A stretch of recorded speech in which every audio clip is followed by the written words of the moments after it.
для миллионов сельских тружеников, для их семей, для тех, кто кормит страну, живет и работает на селе, причем живет и работает добросовестно, эффективно, с высокой отдачей. Мы с вами это хорошо знаем, потому что достигаются результаты, которыми мы все гордимся. В последнее время средние темпы роста в сельском хозяйстве, как известно, выше, чем в целом по экономике России. Даже когда объем ВВП снижался, село выходило в плюс. За 11 месяцев этого года производство сельхозпродуктов выросло еще на 4,1%. Что важно, постепенно повышается вклад в общий результат не только крупных холдингов и структур, но и малого бизнеса, фермерских хозяйств. Вот в 2010 году их объем составлял 7,2%, а в текущем году ожидается уже 12,9%. В этом году у нас рекордный урожай сахарной свеклы, подсолнечника, сои. По зерну, по всем прогнозам, снова выходим на высокий результат, порядка 121 миллиона тонн. Ежегодный урожай за 100 миллионов становится устойчивой тенденцией. То, что прежде воспринималось как рекорд, сегодня норма. Вот для справки, в 2018 году, так знаете, собрано 113,3 миллиона тонн. В 2017 году более 135 миллионов тонн. А РСФСР в составе СССР имела рекордный урожай в 1978 году 127,4 миллиона.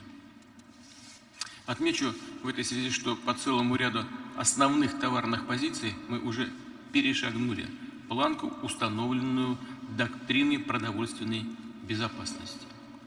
По оценке, в текущем году удельный вес отечественной продукции на внутреннем рынке предполагалось в рамках этой доктрины 95%, будет 99,7%.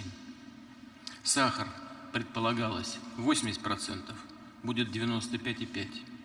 Мясо и мясопродукты в доктрине ставилась цель 85% рынка, будет 92,6%. Рыбная продукция, планка была 80%, будет 82,2%. Агроэкспорт, причем включая не только сырье, но и продукцию высокого передела, по итогам года может превысить 24 миллиарда долларов. А к 2024 году, вы знаете, мы ставим перед собой задачу выйти на 45 миллиардов долларов. И это вполне реализуемая задача. При этом глубоко убежден, отрасль не сможет в дальнейшем также успешно развиваться, выходить на новые уровни, привлекать молодые и квалифицированные кадры, если мы не решим принципиальный вопрос. А это какой? Качество жизни. Качество жизни населения. Наши сельские территории по-прежнему отстают от социальной обустроенности, бытовому комфорту, развитости инфраструктуры. И хочу еще раз повторить, этот разрыв особенно заметен на фоне впечатляющих успехов отечественного АПК. По оценкам, общий уровень обеспеченности сельской местности всеми видами благоустройства, а это в том числе водопровод, отопление, газ, системы ЖКХ, чуть больше 34%, тогда как в городах почти 80%. Хуже обстоит дело и с социальными, образовательными, медицинскими учреждениями, с дорожной сетью. Одна из самых острых проблем – это уровень и качество первичного звена здравоохранения населения. В целом, по стране на модернизацию этой сферы будут выделены немалые средства. Как вы знаете, дополнительно мы изыскали 550 миллиардов рублей. Задача субъектов Федерации – завершить подготовку соответствующих региональных программ. Напомню, они должны быть приняты к 1 июля следующего года. В том числе обязательно нужно учесть запросы жителей сельских территорий, определить четкие меры по строительству, капремонту и реконструкции зданий, укомплектованию кадрами ФАПов, районных больниц и поликлиник, по оснащению их медицинским оборудованием. Следующая системная проблема – средняя зарплата в сельском хозяйстве. и она составляет примерно 2/3 только от средней по экономике. Обращаю на это внимание прежде всего работодателей. Нужно больше думать о людях, которые обеспечивают ваши успехи, двигают всю отрасль вперед. Добавлю, что именно на селе живет больше половины, по оценке примерно 53%, граждан с низкими доходами. То есть наша приоритетная, общенациональная задача снижения преодоления бедности в значительной степени имеет сельское измерение. У аграриев, у сельских территорий нет своего отдельного профильного нацпроекта. Однако, подчеркну, их интересы должны быть учтены в каждом из таких проектов, а планы и действия разных ведомств четко предметно скоординированы. В мае этого года была принята госпрограмма «Комплексное развитие сельских территорий». Люди заметили, понимают, изучают ее, ждут от нее результатов. Она нацелена на поддержку инициатив, что называется, на земле. Проектов действительно важных, актуальных для конкретных сел, поселков, их жителей, местного бизнеса. 23 декабря в Адыгее многие участники встречи задавали вопрос, можно ли через эту программу поддержать проекты в области строительства объектов инфраструктуры, туризма, подготовки кадров для АПК и так далее. Однако в бюджете на 2020 год на программу заложено средств меньше, чем планировалось. Понятно, что когда идут корректировки бюджета, всегда решаются вопросы, связанные с приоритетами. Но я думаю, что вы со мной согласитесь, село и те вопросы, о которых я только что говорил, безусловно, к таким приоритетам относятся. Очевидно, что необходимо наращивать эффективность, результативность и базовой госпрограммы развития сельского хозяйства. Следует продолжить субсидирование производителей отечественной сельхозтехники. Уже давал такие поручения, и это важно, нужно, как для АПК, так и для российской промышленности в целом, для нашего машиностроения, для других смежных отраслей. Прошу проработать меры по снижению стоимости электроэнергии для фермеров и сельхозкооперативов. Вот люди тоже ставят этот вопрос. Я понимаю, мы как раз предметно там говорили. Понятно, почему стоимость для малых предприятий выше, чем для крупных. С напряжением связано. Все ясно. Но если нам все ясно, а ясно также и то, что фермеров надо поддерживать, у них других возможностей нет, кроме как опереться на государство, но надо найти решение. Я сейчас не буду вдаваться в подробности, но они есть.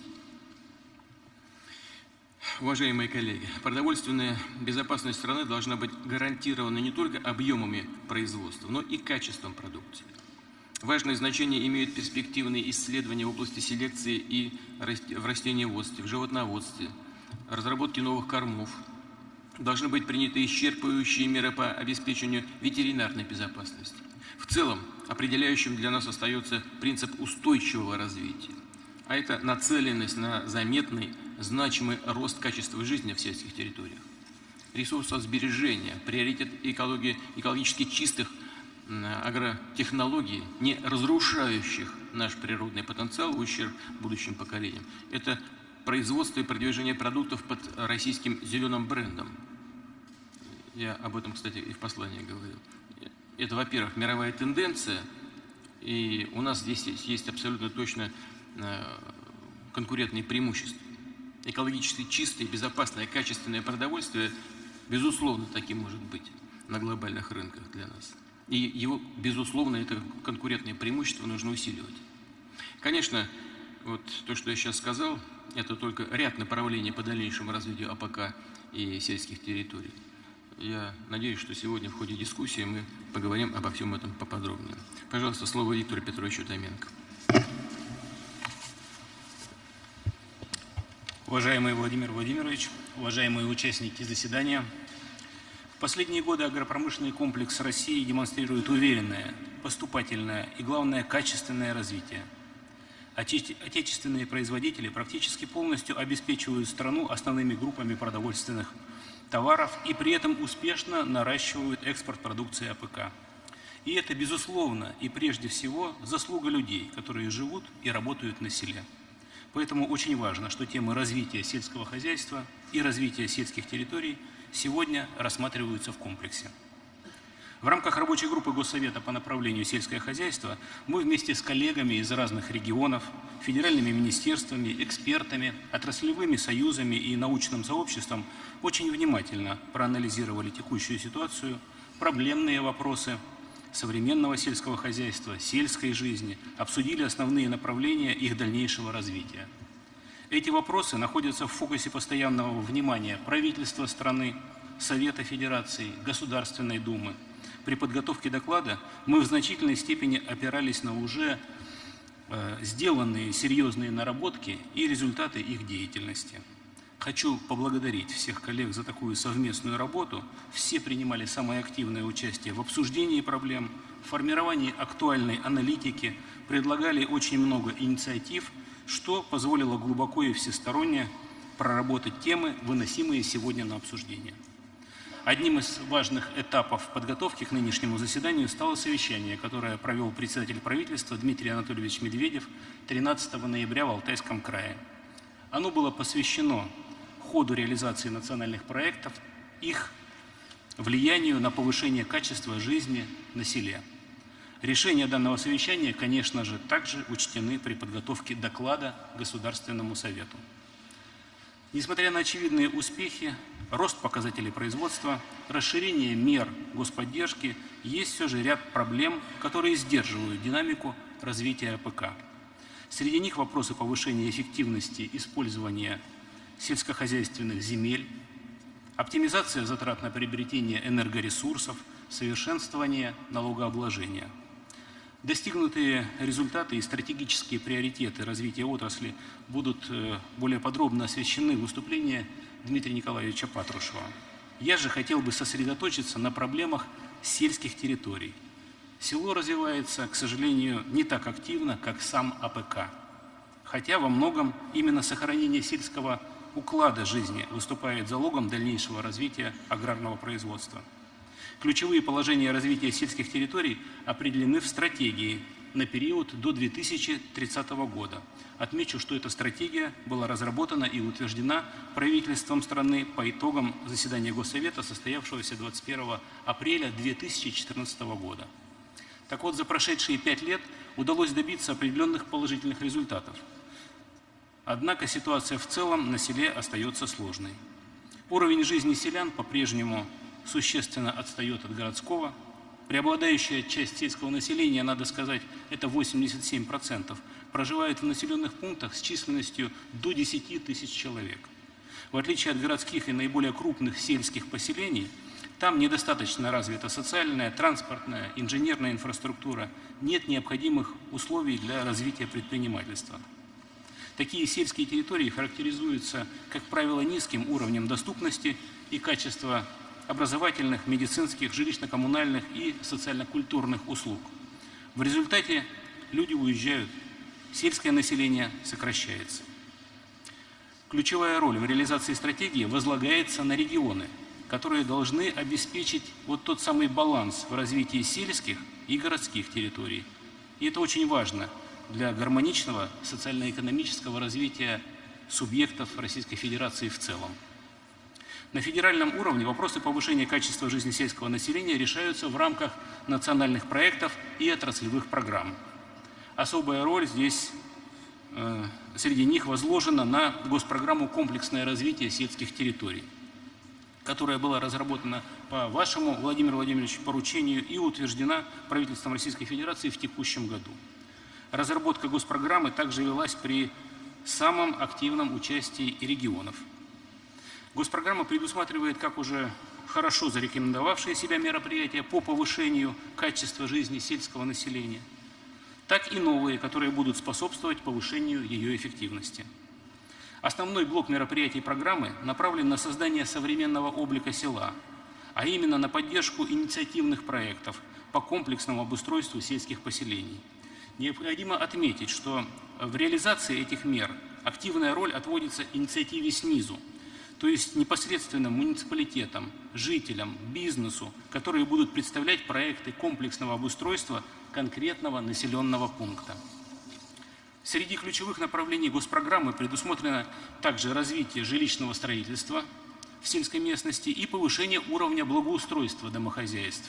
Со следующего года заработает льготная сельская ипотека на срок до 25 лет по весьма низкой ставке до 3% годовых.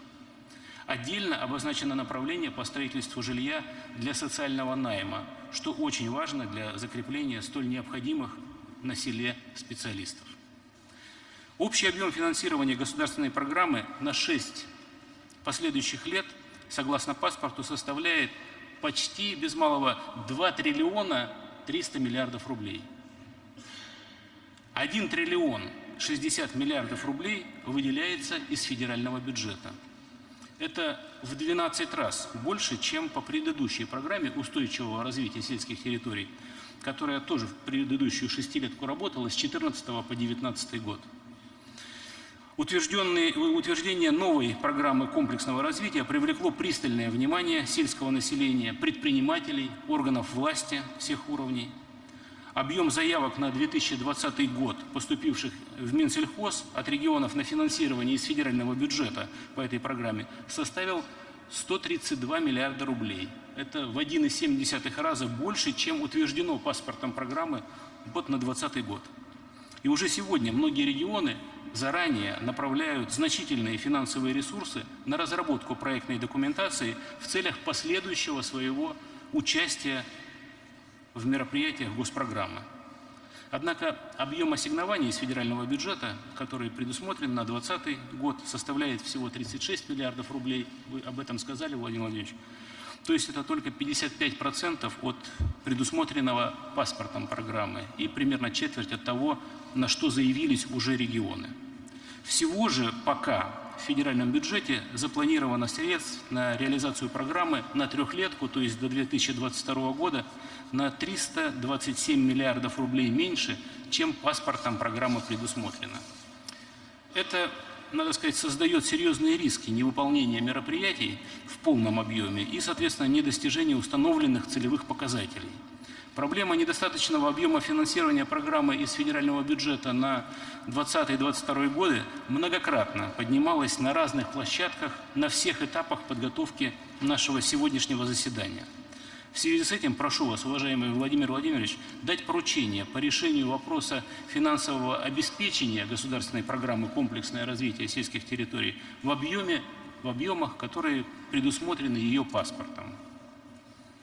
Еще один момент здесь.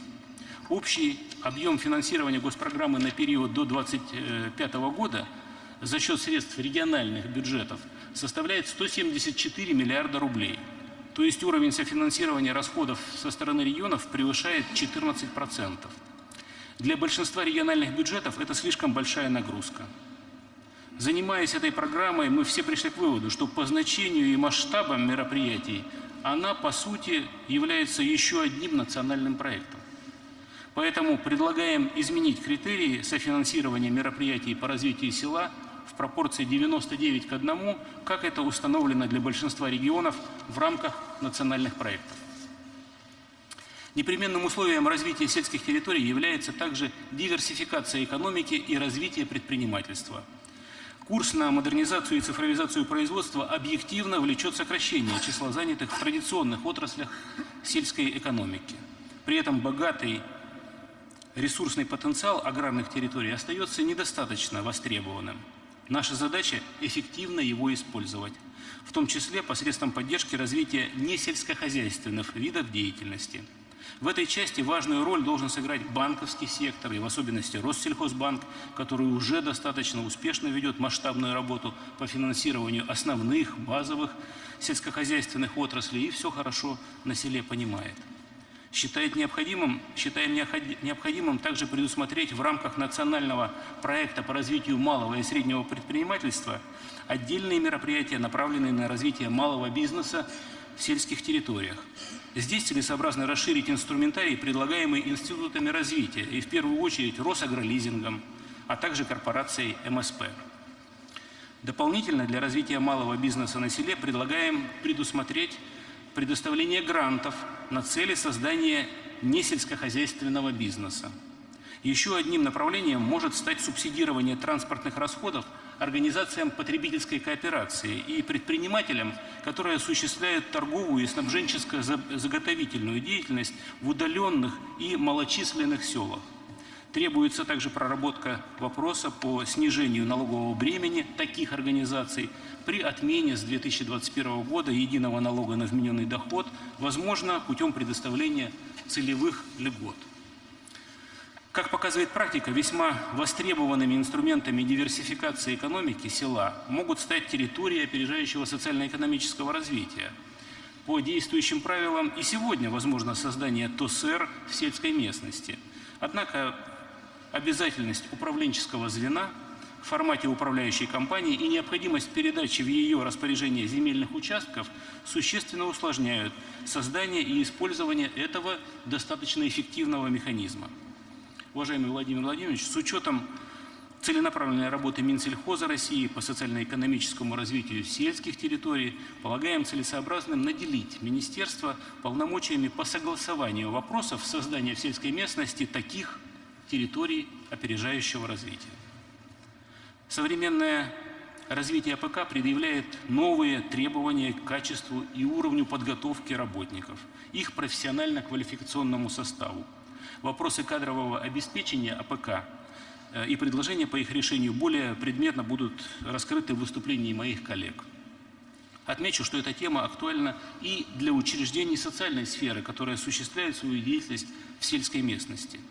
Успешное решение проблемы развития сельских территорий напрямую зависит от компетентности органов местной власти.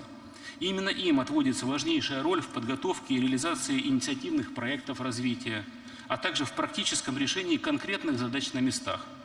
Однако не секрет, что состояние кадрового потенциала муниципального управления на селе далеко не в полной мере соответствует предъявляемым требованиям. Это мешает выстраиванию нормальных взаимоотношений с жителями, с бизнесом, а порой и приводит к потере доверия к местной власти. В этой связи предлагается разработать специальную программу, возможно, в составе комплексной программы, по развитию кадрового потенциала органов местного самоуправления сельских территорий. В заключение отмечу, что госпрограмма призвана стать катализатором социально-экономического развития на селе. Наряду с ней крайне важны мероприятия, осуществляемые в рамках национальных проектов, отраслевых программ как федерального, так и регионального уровня.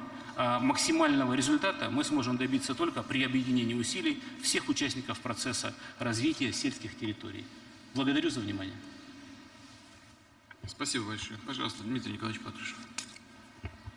Спасибо большое, уважаемый Владимир Владимирович, уважаемые участники заседания Государственного Совета. Прежде всего, позвольте поблагодарить всех вас за то, что мы имеем возможность совместно обсудить актуальные вопросы развития АПК и обозначить векторы его дальнейшего развития. Сельское хозяйство в настоящий момент является одной из самых динамично развивающихся отраслей российской экономики. Достижение агропромышленного комплекса – это результат труда миллионов людей, а также системных мер государственной поддержки. Однако, несмотря на то, что аграрный бизнес активно развивается, качество жизни в сельской местности и городе все еще существенно различается. Мы понимаем, что для изменения ситуации необходимы комплексные меры со стороны государства, которые касаются и дальнейшей поддержки сельского хозяйства, и преобразования на сельских территориях. Итак, начну с ключевых показателей развития агропромышленного комплекса, а также обозначу основные аспекты, которые, по нашему мнению, необходимы для обеспечения дальнейших позитивных изменений. За период с 2014 по 2018 год рост валового производства продукции АПК составил 17,7%. В текущем году мы также ожидаем позитивную динамику. Рост производства сельхозпродукции по итогам 11 месяцев составил 4,1%. Это стало возможным в первую очередь за счет повышения эффективности производства, а также увеличения урожайности сельхозкультур. В 2019 году валовый объем зерновых ожидается на уровне 121 миллиона тонн. Мы также отмечаем серьезный рост показателей в животноводстве и, что особенно важно, в области переработки продукции. Значительных успехов достиг и рыбохозяйственный комплекс. По итогам 2018 года объем добычи водных биоресурсов превысил 5 миллионов тонн. По прогнозам в 2019 году объем добычи составит также порядка 5 миллионов тонн. В целом, реализация государственной аграрной политики придала мощный импульс развитию сельского хозяйства. За 5 лет обеспечив приток более 2 триллионов рублей инвестиций. И это без учета субъектов малого предпринимательства. Разумеется, ключевым ориентиром для нас является стабильность внутреннего рынка. Российские аграрии обеспечили объемы производства и необходимые для достижения показателей доктрины продовольственной безопасности. По нашим оценкам, в 2019 году показатели по ряду ориентиров будут превышены. Но пока мы не достигли пороговых значений по молоку и соли, но планомерно работаем и по этим направлениям. Последние 2 года фиксируется положительная динамика в производстве молока. Растет продуктивность в молочном животноводстве. В этом году показатель в расчете на одну корову превысил 6 тысяч килограммов. Такого не было ни в истории России, ни в Советском Союзе. Наращивая объемы продукции, мы не забываем о требованиях к качеству. Его повышение возможно за счет применения новых технологических приемов, а также системы прослеживаемости. В 2018 году в России внедрена федеральная государственная информационная система «Меркурий». Мы продолжаем работать над усилением ветеринарной и фитосанитарной безопасности. Далее, самообеспеченность позволяет России увеличивать конкурентоспособность на мировых рынках. За 5 лет при стабильном снижении импорта объем экспорта продукции АПК вырос на 30%. В 2018 году мы поставили за рубеж сельхозпродукции и продовольствия на 25,8 миллиарда долларов.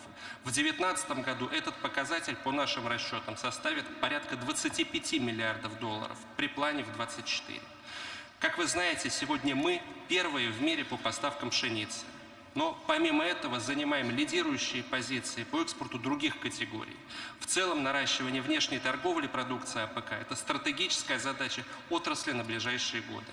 Это стимул для всех нас работать на опережение сразу в нескольких направлениях. Во-первых, обеспечивать увеличение производства конкурентоспособной продукции с высокой добавленной стоимостью. Во-вторых, расширять географию поставок. В-третьих, содействовать продвижению нашей продукции за рубежом. Важно отметить, что к внешней торговле активно присоединяется малый агробизнес, который производит нишевую продукцию, например, мед, дикоросы или отдельные виды уникальной мясной продукции. Учитывая мировой тренд на здоровый образ жизни, набирает популярность экологически чистая продукция. У России с ее обширной географией, огромным количеством природных ресурсов на этой стезе есть значительный потенциал. И мы стремимся к его реализации. В частности, 1 января 2020 года вступит в силу федеральный закон об органической продукции. Проведены необходимые подготовительные мероприятия. Отрасль готова работать с учетом стандартов и ежегодно увеличивать объемы производства органической продукции, в том числе для экспортных поставок. Также в соответствии с поручением в рамках послания Федеральному собранию 2019 года ведем работу по созданию экспортно-ориентированных российских защищенных зеленых брендов экологически чистой продукции, сырья и продовольствия. Специальным знаком будет отмечена продукция с улучшенными экологическими характеристиками, выращенная или произведенная с использованием методов бережного отношения к окружающей среде. Это поможет повышению узнаваемости такой продукции, в том числе за рубежом. Уважаемые участники заседания, в целом сегодня российская продукция АПК поставляется в 160 государств. Она представлена на рынках стран Ближнего Востока, Юго-Восточной Азии, Африки, Европейского Союза и, конечно, в СНГ. Работа по открытию новых рынков постоянно продолжается. Важно отметить, что она ведется не только в дипломатической плоскости. Постоянное взаимодействие с надзорными ведомствами стран-импортеров ведет Россельхознадзор. Серьезным достижением стало восстановление на территории Российской Федерации статуса зоны, свободной от ящера без вакцинации во Всемирной организации здравоохранения животных. Это, безусловно, оказывает позитивное влияние на экспортные возможности.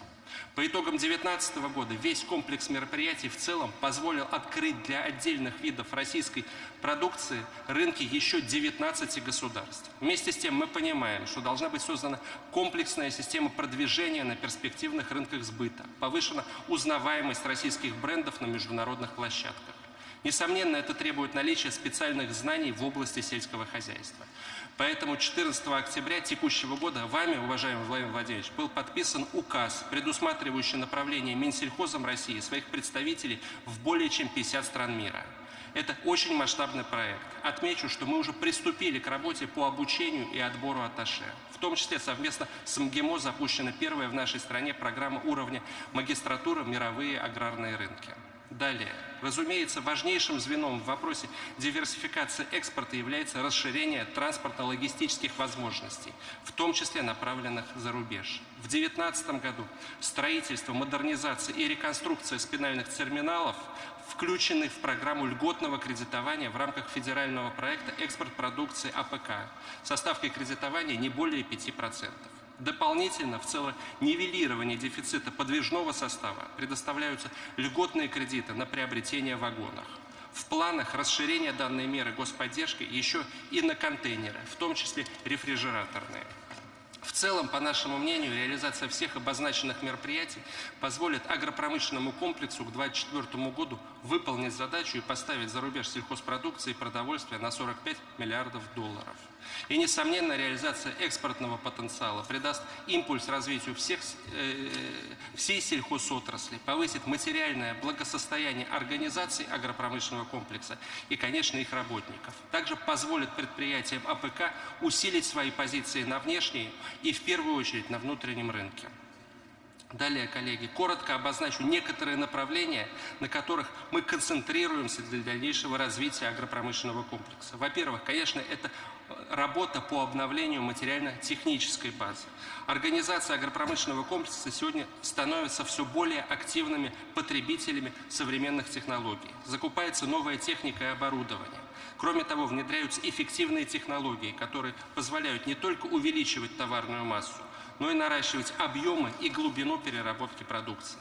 Для стимулирования процесса всесторонней модернизации организации АПК в настоящее время предусмотрен ряд механизмов государственной поддержки. Они в целом доказали свою эффективность и востребованность. Отдельно скажу, что целый комплекс мер поддержки предоставляется малым и средним предприятиям. Кроме того, большую популярность у аграриев приобрел такой инструмент, как льготный лизинг. Особенно важно, что лизинг помогает непосредственно сельхозтоваропроизводителям ускоренными темпами обновлять парк техники и оборудования. Также расширяются направления поставок. В частности, запущены программы обновления техники для садоводства, виноградарства и овощеводства.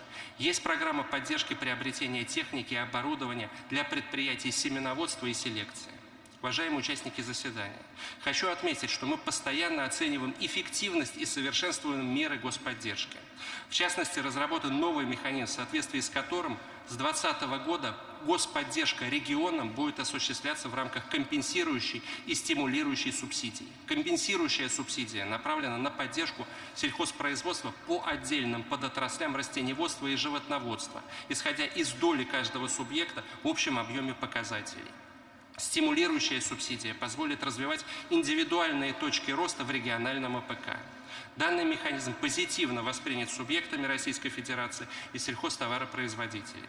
Еще одним примером корректировки мер господдержки является решение о выделении средств на известкование кислых почв. Реализация этого мероприятия позволит не только увеличить урожайность сельхозкультур, но и обеспечить повышение почвенного плодородия в долгосрочной перспективе. Также в текущем году скорректированы правила субсидирования транспортных расходов для готовой продукции АПК. Мы распространили их не только на железнодорожные перевозки, но и на автомобильные и речные. Помимо этого отменили ограничения по географии отправки. И еще один пример. С 2020 года для поддержки сельхозтоваропроизводителей Дальнего Востока субсидирование будет распространено не только на перевозки зерновых, но и масличных культур, а также продуктов их переработки, минеральных удобрений и сельхозтехники. Уважаемые коллеги, в целом должен сказать, что Министерство находится в постоянном диалоге с регионами, отраслевым сообществом и бизнесом. При оптимизации существующих мер господдержки, в том числе, мы ориентируемся на запросы участников рынка.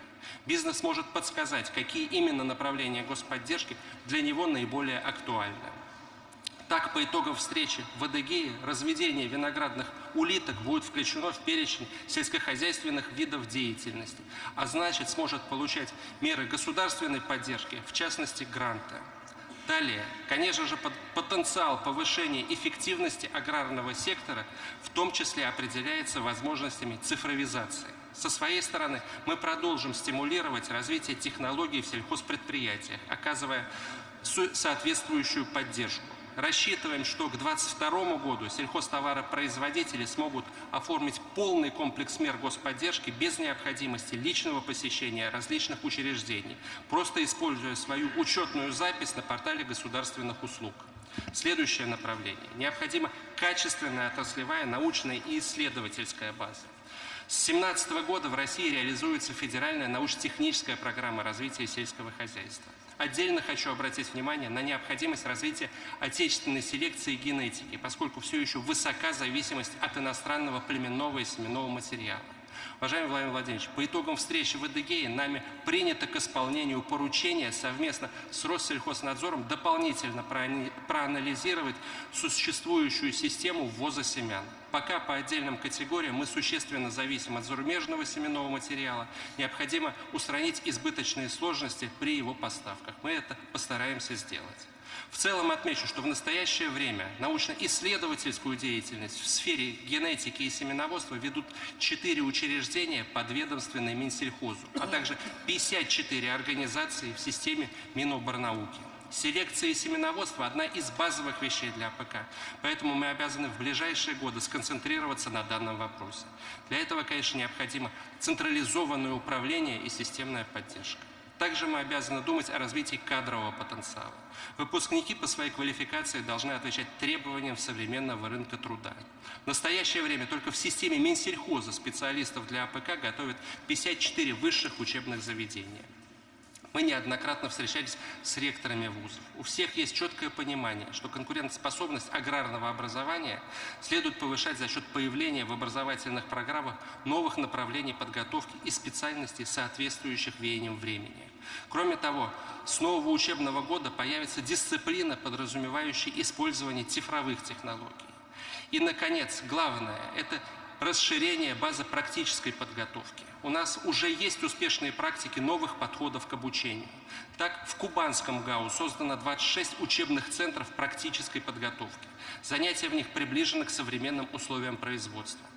В целом хочу сказать, что созданная материально-техническая база университетов сегодня максимально интегрирована в учебный процесс. Например, в Центре инновационного садоводства Мичуринского ГАУ студенты могут на практике освоить элементы технологического процесса.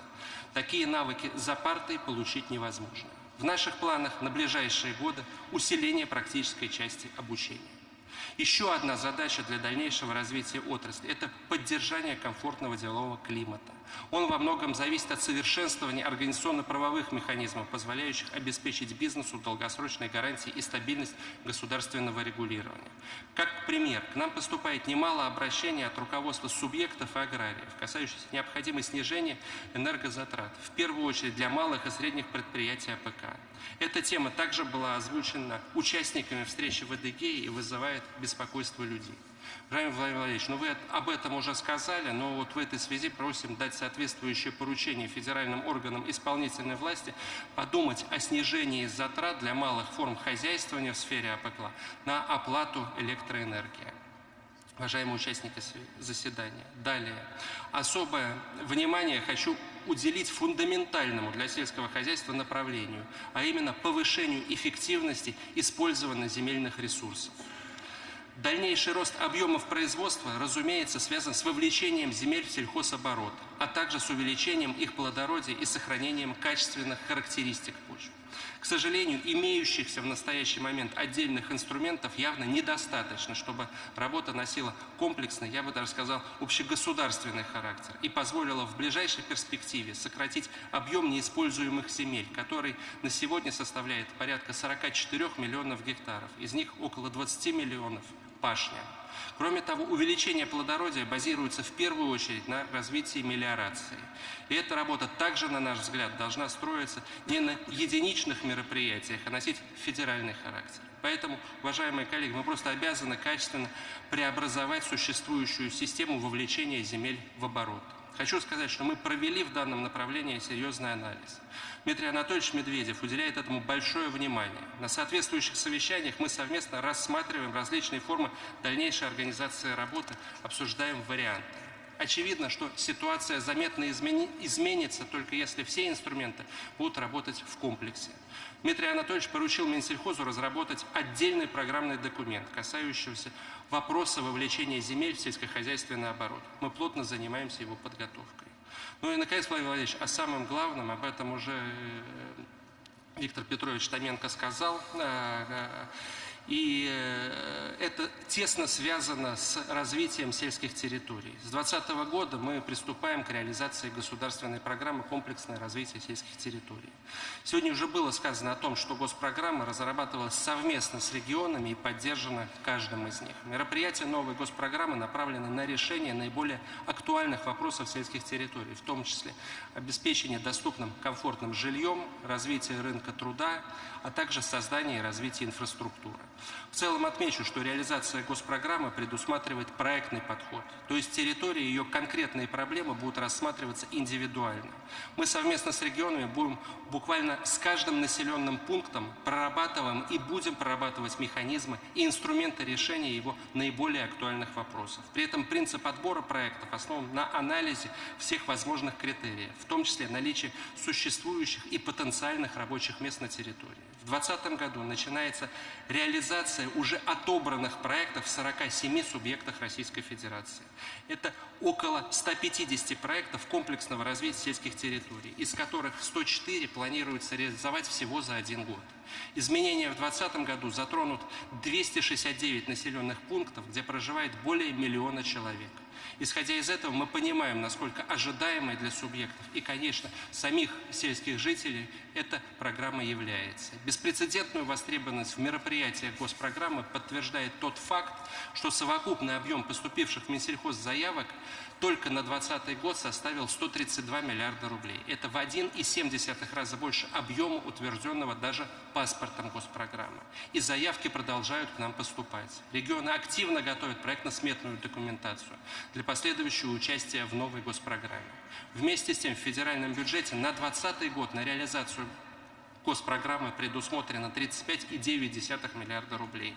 При этом паспортом госпрограммы утверждена сумма 79,2 миллиарда рублей. Недофинансирование на 2020 год составляет 43,3 миллиарда рублей, а на трехлетний период 327,7 миллиарда рублей. В целом на реализацию госпрограммы до 2025 года предполагается финансирование в объеме более 2 триллионов 300 миллиардов рублей, из которых 1 триллион 61 миллиард рублей – это средства федерального бюджета. Уважаемый Владимир Владимирович, прошу вас рассмотреть возможность финансирования государственной программы «Комплексное развитие сельских территорий» в объеме, установленном паспортом программы, и дать соответствующее поручение.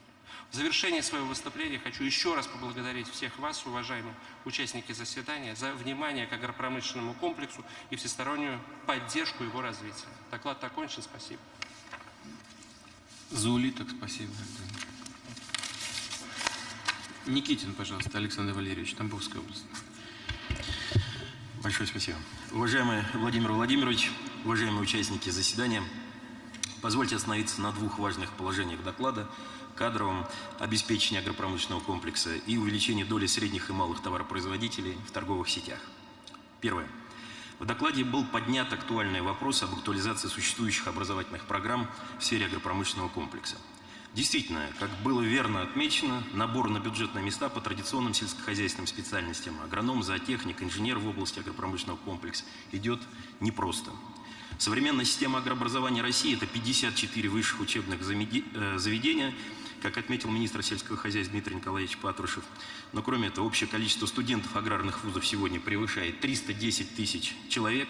В текущем году на поддержку данного сегмента высшего профобразования государством было выделено 28 с лишним миллиардов рублей. Кроме того, в 20 вузах Миноборнауки России имеются еще и сельскохозяйственные факультеты.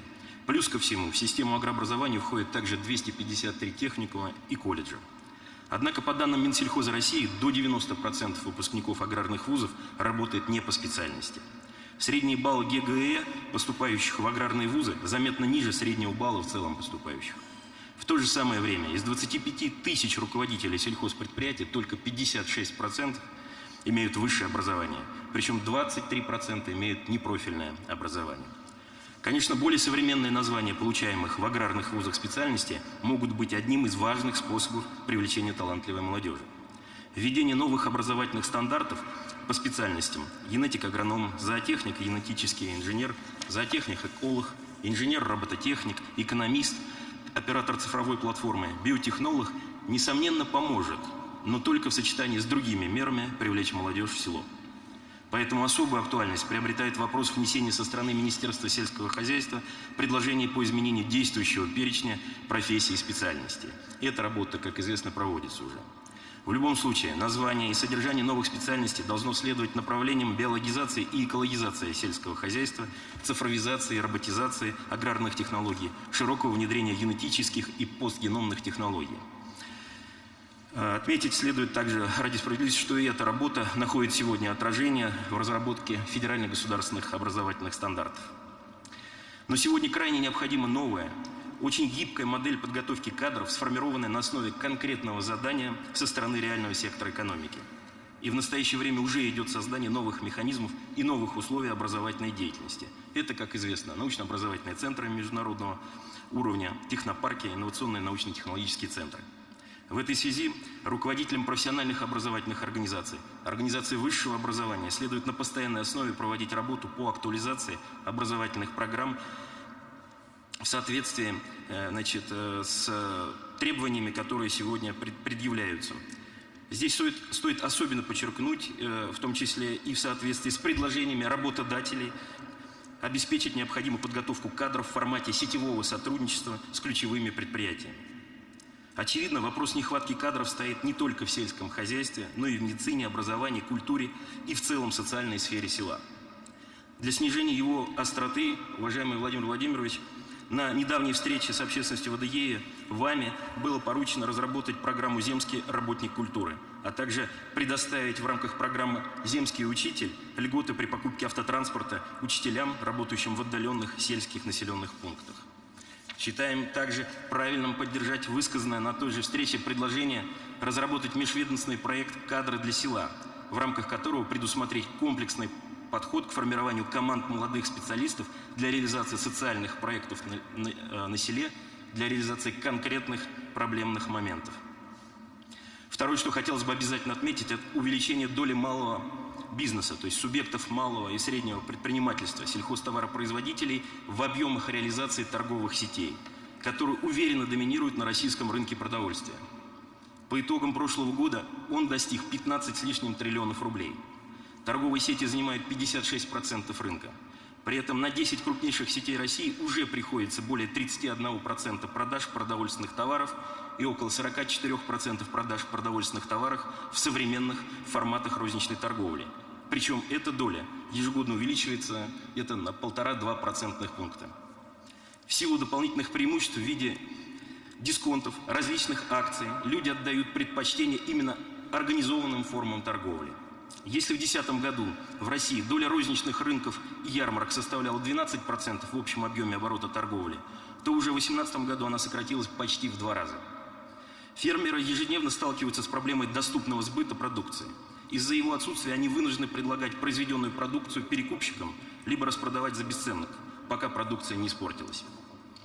Малые сельхозтоваропроизводители практически не имеют места на полках торговых сетей. Без этого канала развитие малого и среднего аграрного бизнеса на селе будет затруднено. Поэтому предлагается законодательно закрепить право субъектов Российской Федерации по установлению минимальной доли реализации продукции, произведенной малыми сельхозтоваропроизводителями, в пределах до 7%. Эту новеллу можно внести в статью 13 Федерального закона об основах государственного регулирования торговой деятельности Российской Федерации. При этом указанную площадь или долю должны занимать малые производители того региона, в котором находится конкретный сетевой магазин. Перспективной является также создание системы оптовых продовольственных рынков, которые хорошо себя зарекомендовали во многих странах. В Европе до 80% фруктов проходит через эти рынки. Мадридский рынок Меркомадрид и парижский Ранжис обеспечивают оборот 50% свежей продукции в своих регионах.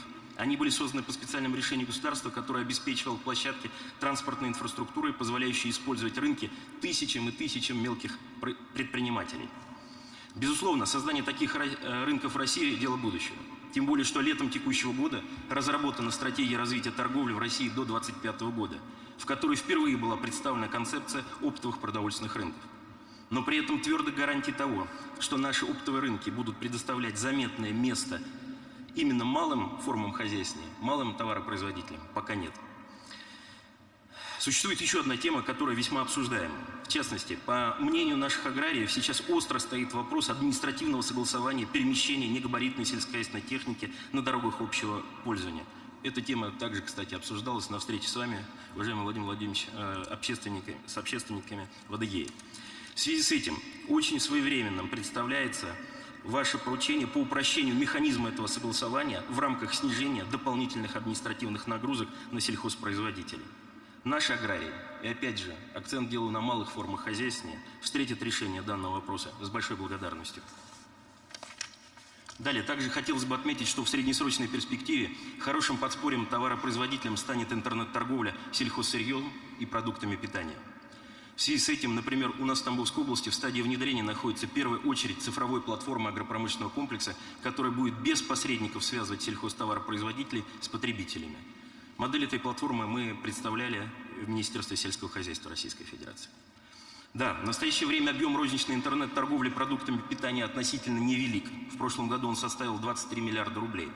Но он уверенно прибавляет и удваивается каждые 3,5 года. Кроме того, значимой поддержкой здесь может стать портал бизнес-навигатора малого и среднего предпринимательства.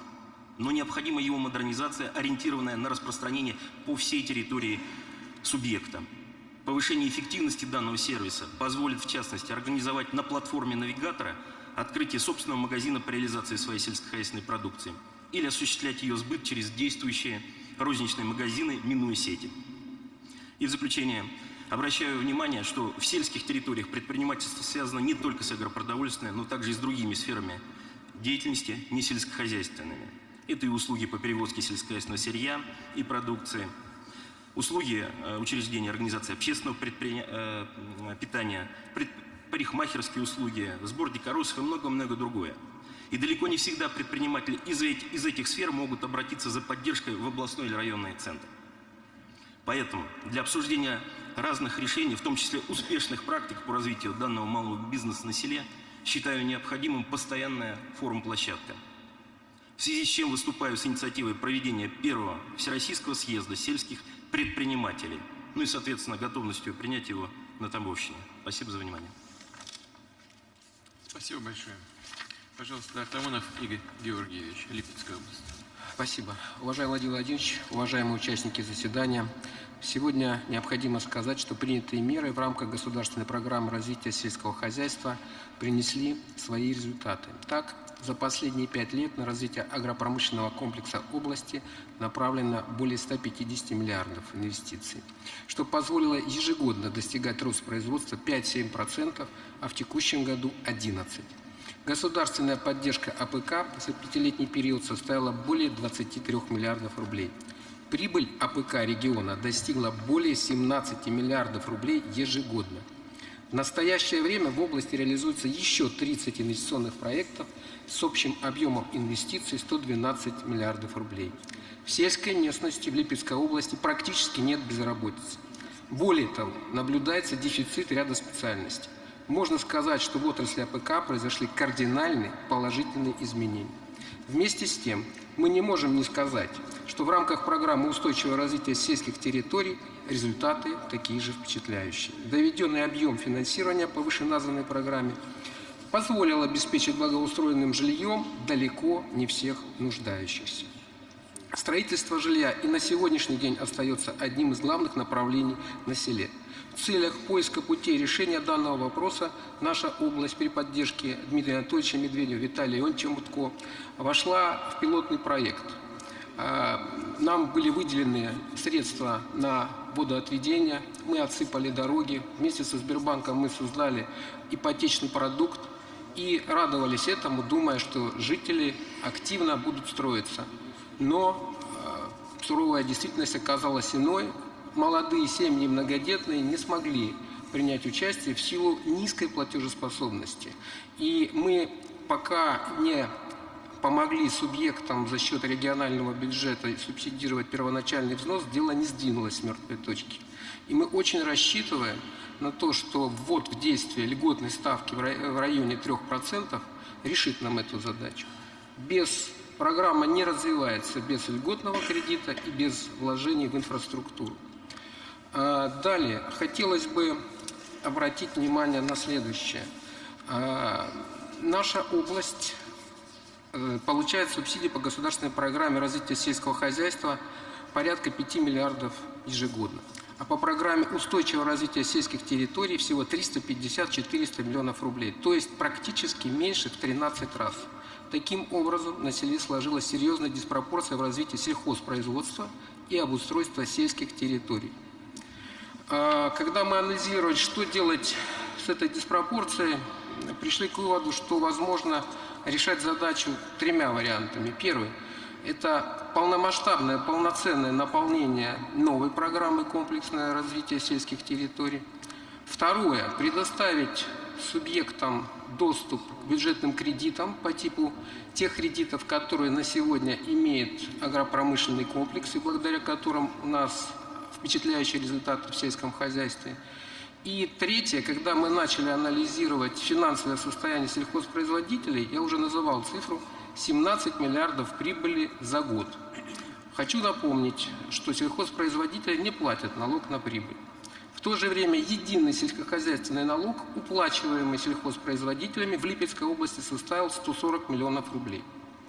Возможно, пришло время актуализировать налоговую политику, как минимум задуматься об этом. Кроме этого, хотелось бы обратить внимание еще на ряд предложений, которые возникали у нас с коллегами в ходе обсуждения и подготовки Госсовета. Липецкая область является самодостаточным регионом, уровень расчетной бюджетной обеспеченности региона составляет свыше единицы и является высоким уровнем в сравнении с другими субъектами. Вместе с тем, существует проблема недостаточных средств в местных бюджетах на изготовление проектно-сметной документации на объекты капстроительства, ремонта, реконструкции, которые подчас составляют от нескольких сотен тысяч рублей до нескольких миллионов. Поэтому предлагаю предусмотреть в рамках госпрограммы комплексное развитие сельских территорий возможность предоставления субсидий из федерального бюджета, бюджетом субъектов Российской Федерации на изготовление проектно-сметной документации и проведение ее экспертизы на объекты, планируемые к реализации в рамках обеспечения комплексного развития сельских территорий. Одновременно с этим хотелось бы отметить тот факт, что у нас недостаточное количество базовых повторных проектов, включенных в реестр Минстроя. Расширение данного реестра позволит также сократить затраты на изготовление проектной документации. Данные вопросы целесообразно рассмотреть, возможно, короткие сроки. Кроме этого, в рамках подготовки мы заметили еще одну особенность финансирования на селе. Когда в каком-то из населенных пунктов приоритетно нужен, к примеру, детский сад, почему-то там строится дом культуры. Безусловно, тоже очень важное учреждение. По одной причине. По программе финансирования культуры деньги есть в данном конкретном случае, а по программе финансирования образования денег нет. А нужен приоритетно детский сад. Поэтому мы хотели бы предложить объединить направление средств национальных проектов образования, здравоохранения, демография, культура, госпрограммы комплексное развитие сельских территорий и назначить ответственным за синергетический эффект на селе Министерство сельского хозяйства. Спасибо, доклад закончен. Да, спасибо за ваше предложение. Спасибо. Так, коллеги, кто хотел бы добавить? Пожалуйста, Геннадий Андреевич.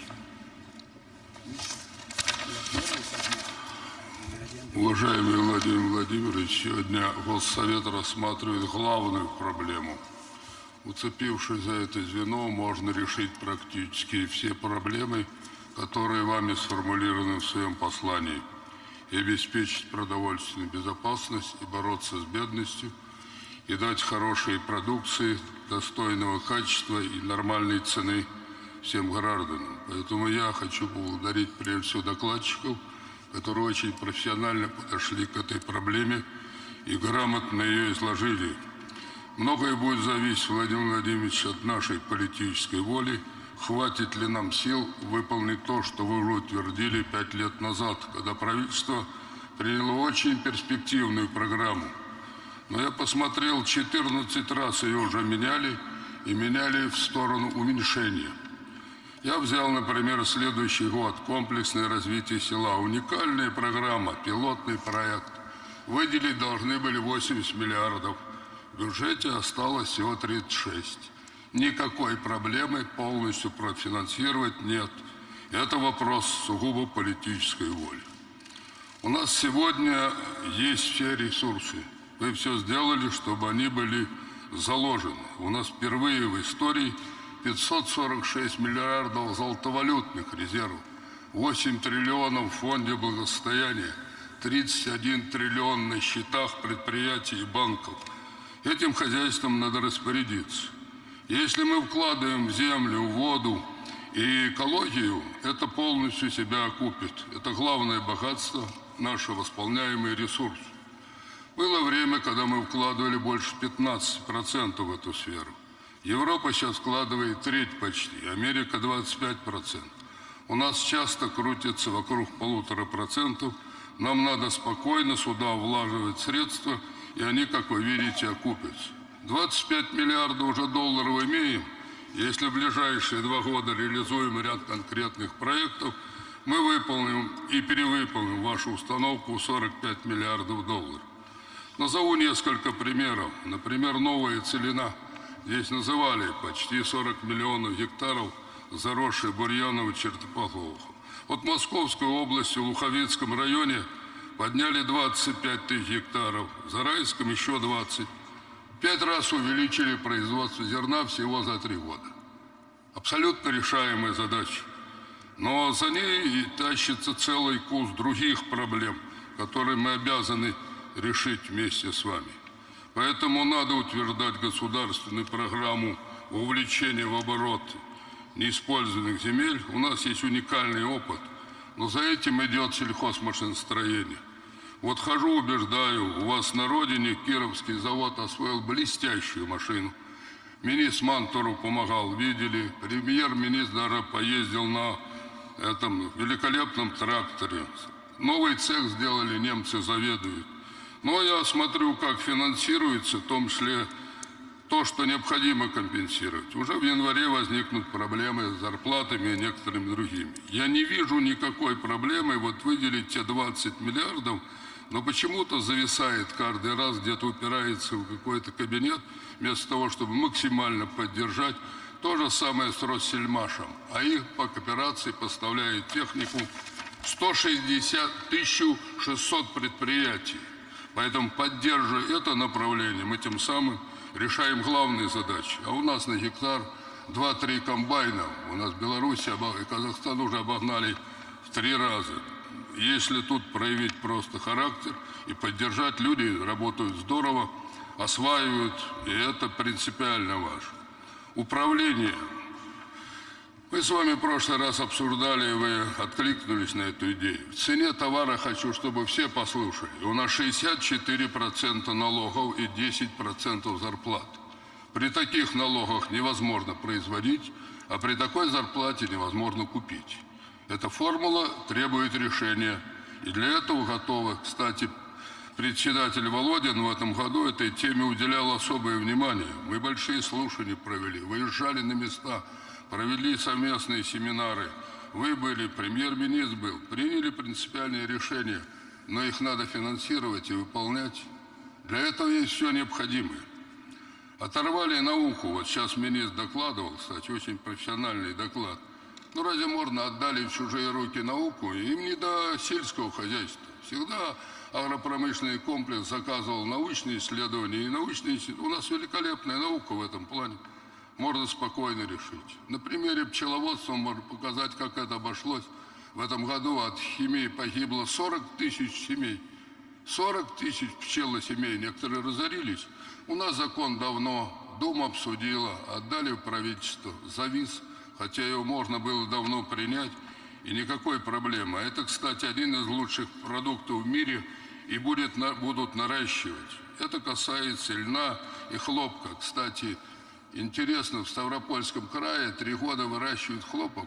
Уникальный опыт. А за этим стоит не только хорошая ткань, но и порох, и наша безопасность.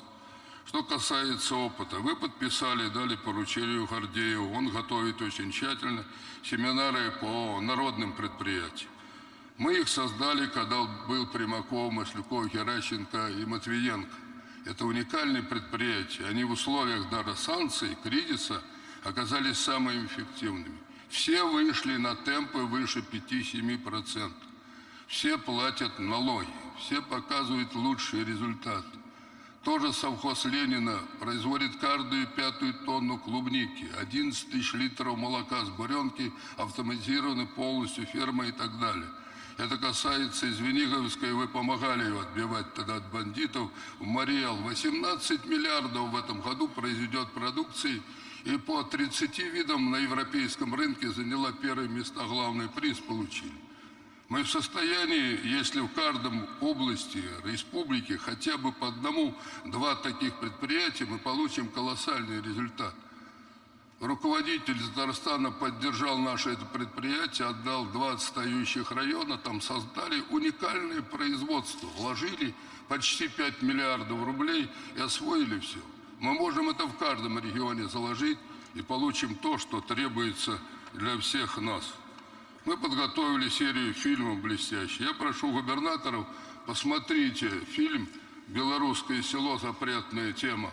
Посмотрите и увидите, как можно решать проблемы территориального обустройства. У нас накоплен самих уникальный опыт, и мы обязаны его реализовать. И последнее. С такими ценами на энергоносители, когда деревня платит в 2 раза больше промышленности, с такими налогами, трудно решать эту задачу. Надо немедленно привести все в соответствие. И бензин, и солярка, и электроэнергия для села должны быть приоритетными. Эти цены расползаются по всем ценам. А в этой связи назову несколько цен для наших товарищей. Гречка в этом году подорожала на 132%. Никакой необходимости. Если планировали, заложили и дали бы наряд, выполнили все без проблем. Пшено на 124%. Мука на 107%, масло сливочное на 110 почти процентов. И даже хлеб. Вот ханка ржаного хлеба, он у нас Кашин пошел покупать, он у нас блестяще занимается этой темой. 4,90 рублей. Никогда рожь не стоила больше 10 рублей килограмм, а в буханке всего 500 грамм. Если будем планировать, управлять и поддержим народные предприятия, мы выполним не только эти задачи и перевыполним. Поэтому, Владимир Владимирович, надо поддержать все инициативы, которые идут в этой отрасли. Это та тема, которая обеспечит единство всех фракций. У нас есть общая здесь воля, и мы максимально поддержим все ваши инициативы. Спасибо. Благодарю вас. Да, Владимир Вольфович. Спасибо. Мне особенно приятно выступать сегодня, ибо я начал этой темой заниматься 52 года назад, когда многие еще не родились, сидящие здесь. Я направил письмо Брежневу именно по сельскому хозяйству, какие нужны реформы, и по образованию. Я студент, я из чего исходил? Слышу же, куда пошли? Да, в сельхозвуз, без экзаменов. И они городские, они никуда не ездили. Они балду били, получили диплом, и никакое сельское хозяйство не поехали. Я предложил Брежневу, давайте ребят из села направим учиться в город этим профессиям, дадим высокую стипендию, пусть он там дом строит, ну все, поможем им. Но, к сожалению, решали не мы, студенты. Потом, так сказать, вот мы видим, чем это закончилось. Все пленумы ЦК КПСС, сельское хозяйство, сельское хозяйство. И сейчас сидим, все предлагают, а причину не говорят. Вот я причину назову. Но сперва, конечно, министр Патрушев Дмитрий Николаевич, один из лучших. Я помню, из советских еще, Кулик Геннадий Васильевич. Тоже обещали крестьянам, сдайте хлеб, чеки дадим вам. На телевизоры, на автомобили, мотоциклы. Дали чеки? Обманываем крестьян 102 года. В наглую обманываем. Вот поэтому мы поддерживаем министра. В данном случае финансирование понятно, больше надо. Кадровый потенциал, конечно. без этого нельзя. Только где возьмете кадровый потенциал? Их всех истребили, кто хотел заниматься землей. Чиновники ничего не понимают на местах. Он не знает, что такое сельское хозяйство. Он из города и мечтает через жену уехать обратно в город. Ну и малые формы хозяйствования. Это вот все 4 направления торговой сети. Ну сколько можно говорить уже? Ну давайте жесткий регламент. 20% местным сельхозпроизводителям. Я прихожу в Дорогомиловский рынок. Ну где 20%? Ну покажите хоть одного русского, чтобы он торговал. Все с юга, все перекупщики и одного русского держат, как дежурного. Там он там стоит. Мужичишка чай какой-то продает, Тамбовский или какой-то, не знаю. Издевательство. Принят был закон, все, 20%. Что сделал губернатор Островский? Старый рынок работает, все, кто хочет, продают. Он новый построил, написал: смоляне для смолян. Только те, кто производят на смоленской земле, имеют право там продавать. Так никто не рекламирует этого. Никто. Потому что от другой партии. Был бы он один в России, уже бы раскричались на весь мир. Есть возможность улучшить положение с продажей сельхозпродукции. У нас то же самое образцовое хозяйство в Хабаровском крае, фермерское. Никто же этого не знает. У вас все просят, Владимир Владимирович. А вот губернатора от ЛДПР у вас ничего не просят. Просят одно: пусть не мешают работать. Пусть никто из чиновников, особенно московских, не мешает работать губернатору Владимирской области и Хабаровского края. А вот то, что, скажем, проблемы связаны дальше. Вот посмотрите, вы в этом году все арбузы кушали? Все, а я ни одного кусочка. Потому что они все были отравлены нитратами. И вы их все съели, и наши граждане. И пускай министр здравоохранения скажет, насколько увеличилось количество заболеваний желудочно-кишечного тракта. Чего мы хвалимся, сколько мы произвели? Если мы в это время травим наших граждан, и вот это особенно арбузы, они слишком накапливают нитраты. Ну давайте какой-то особый орган создадим по борьбе с отравленными продуктами, которые нужно останавливать на подъезде к городам. Их нельзя отдавать на корм свиньям. Это перейдет и к свиньям, свинину нужно просто уничтожать. Давайте поручим, в конце концов, химическим войскам. Если мы не можем сами, пусть армия займется. Остановить подвоз в города отравленных продуктов. И это, конечно, очень важно, потому что можно закидать миллионными цифрами, а в это время Минздрав будет просить деньги, потому что у нас у всех желудочно-кишечные заболевания. Если кто-то думает, что у него все в порядке, он глубоко, так сказать, ошибается. Мы пьем гадкую воду. С советской власти нам давали хлорированную воду. Я 43 года пил воду с хлоркой. Нам говорили, можно пить из крана, нельзя пить из крана, только в бутылочках. Вот 20 лет я в Москве живу, пью из бутылочек, а до этого и вся страна пьет, вообще грязную воду пьют. Это же тоже имеет отношение к питанию. Что толку от хорошего большого урожая, если граждане пьют грязную воду? Поэтому в чем проблема? А где крестьянин? У нас полностью истребили, единственная в мире страна, под корень вырубили русских крестьян, которые все могли делать. Вы понимаете? Где памятник русскому кулаку? До сих пор кулак какое-то обидное слово. Это они нам помогли, так сказать, накормить армию, страну, выиграть все войны, одеть всех, обуть. Они бы ничего не просили. Они бы не шли к министру сельского хозяйства. У них были свои кооперативы. Огромное количество скота. Где эти миллионы лошадей? Все конница красная, конница белая, всех зарезали, в голод всех съели. Миллион лошадей в России было больше всех. То есть тот, кто мог работать на селе, начисто уничтожен. Ни в гитлеровской Германии там не уничтожали, ни Пиночет, ни Мао Цзэдун. Тот ссылал в деревню. А советская власть вот с 29-го года по 39-й. А кто же будет работать, вы понимаете? 1000 лет формируется крестьянство, которое любит, хочет, а говорит, долой тебя, ты кулак. Давайте полная реабилитация кулачества. Давайте восстановим понятие помещик в современном виде. Молодой парень, хочешь быть миллионером? Вот тебе большой дом, это твоя усадьба. Вот тебе 10 бесплатных рабочих, или там за копейки из Средней Азии. Вот тебе зерно, работай, производи, чтобы был стимул.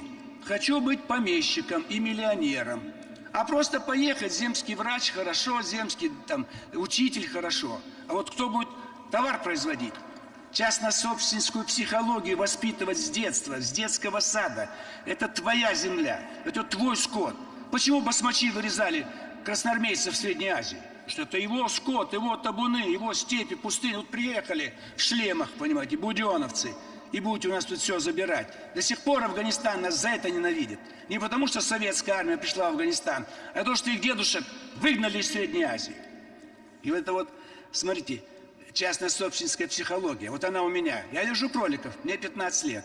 Иду на демонстрацию. Что-то меня сверблит, неприятно. Возвращаюсь, у кролика лапка попала между досок, и он пищит. Я за 10 километров чувствую, у моего кролика беда. А кто остальное будет чувствовать, если он не собственник того, что ему принадлежит? Я выхожу с моих деревьев, мальчишка из соседнего двора кушает там фрукты, вишня, черешня. Я озверел сперва. Это мои деревья. Потом мне стало жалко его, он мне говорит, а я голодный. Я не стал его в милицию сдавать или бить. Но это собственник, это его сад, его земля, его скот, его амбары, его лошади. А это что? Подняли вверх рвань всякую, дармоедов. Кулак мироед, а дармоед, он теперь главный хозяин. Ему все, ему путевка за 7 рублей в дом отдыха, и там он пьянствует. А теперь говорим про сельское хозяйство. Поэтому здесь нужно это развивать. То, что убивали 102 года, надо развивать. И земля есть, все есть, но вот этот кулак нужно восстановить, чтобы человек ориентировался. А я буду кулаком, а я буду помещиком, а у меня будут наемные рабочие. Не по Марксу, а по антимарксу. «Капитал» книги это нужно переиздать с другим знаком, что это произвол, насилие над собственником, что надо учиться не по Марксу и по Энгельсу, а по Столыпину, по русским кулакам. Это же ничего не делает никто. Что у нас Министерство просвещения как-то воспитывает людей из сельских школах? Нет. Нам показывают, там учительница ударила, что там не так оделась. Ну дайте фильм показать, он крепкий крестьянин, хорошо живет, все у него получается. И позвать их назад в деревню, чтобы они поехали.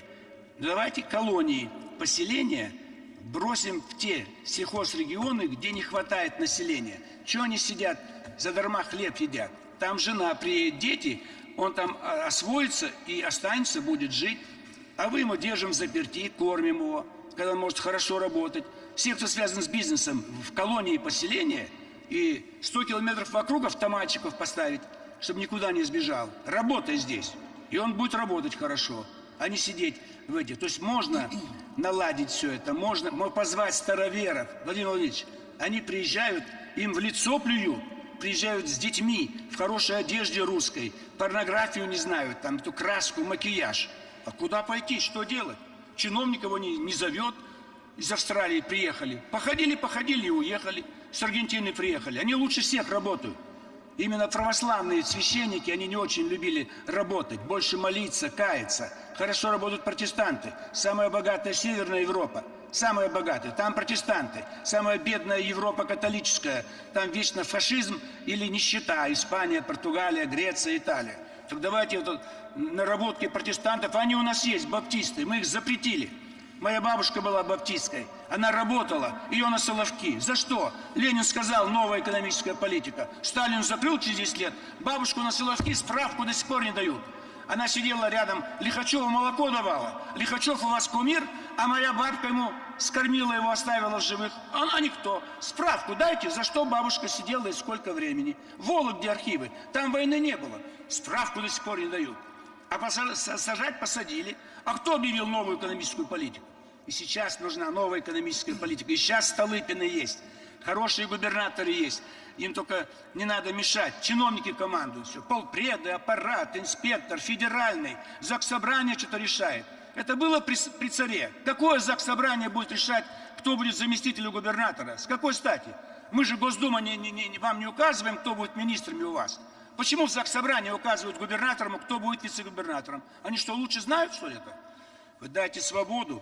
И вот я говорю, чтобы создать, искусственно нужно. Их искусственно уничтожили, теперь искусственно давайте создадим. Дайте я несколько лекций прочту, и десятиклассники пешком пойдут в деревню. А те учителя, которые их учат новой жизни, никакого влияния нет. Поэтому они берут снюс под язык, не желая слышать этих учителей с этим министром. Они не хотят слушать. Последнее. У нас каждый год выбирают учитель года. Я говорю министру просвещения, давайте ваш лучший учитель года и я придем на урок, и пускай ученики скажут, кто лучше ведет урок, я или ваш лучший учитель года. Вы как их подбираете? Если ученики отвергают, это вы чиновники. То есть главная беда, все решают чиновники. Чиновники погубили царя, погубили советскую власть, погубили Ельцина. Сейчас уже легче, сейчас более жесткие меры принимаются, но, как говорилось при Мао Цзэдуне, мы это отвергаем. Он взял лозунг «Ударим по штабам». Ударять не надо по штабам. Мы культурная страна, демократия у нас. Но сельское хозяйство – это же питание, это здоровье. Какая демография? На селе только будут рожать. Не рожают, потому что в городе, где рожать? Коммуналка, 3 поколения в одной комнате живут. Как им вступать в половые отношения? Здесь бабушка, дедушка, отец, папа с мамой. Мы что сделали, так сказать? Поэтому, а теперь им давайте вот вам семейный капитал. Я говорю, давайте за прерывание беременности уговорим родить и дадим семейный капитал. Не хотят. Что вы делаете? Вы спросите у нее. Может, она захочет. Поэтому есть проблемы, можно решать. Но главное, пропагандистски это все обеспечить. Чтобы, когда губернатор приезжает в район, чтобы все бежали к нему, радовались губернатору. Чтобы он не прятался от населения. И население бы не игнорировало губернатора, зная, что он умеет, знает, и что он сам от земли. Нельзя чиновникам управлять сельским хозяйством. Он должен работать на земле, потом работать в администрации, потом преподавать, потом в науку, потом снова к земле. Вот так 2 круга пройдет, тогда это будет хороший чиновник. А он просто сидит где-то, он ничего не знает. И по запаху не понимает, где. Он не был нигде, никогда там. Поэтому нужны другие чиновники и другое образование тех, кто вернется на землю. Но ни одного лозунга «Возвращайтесь, ребята, в русскую деревню», русские. Наши соотечественники все поедут, им паспорта не дают. Полно русских на Украине поедут, им паспорта не дают, их не приглашают.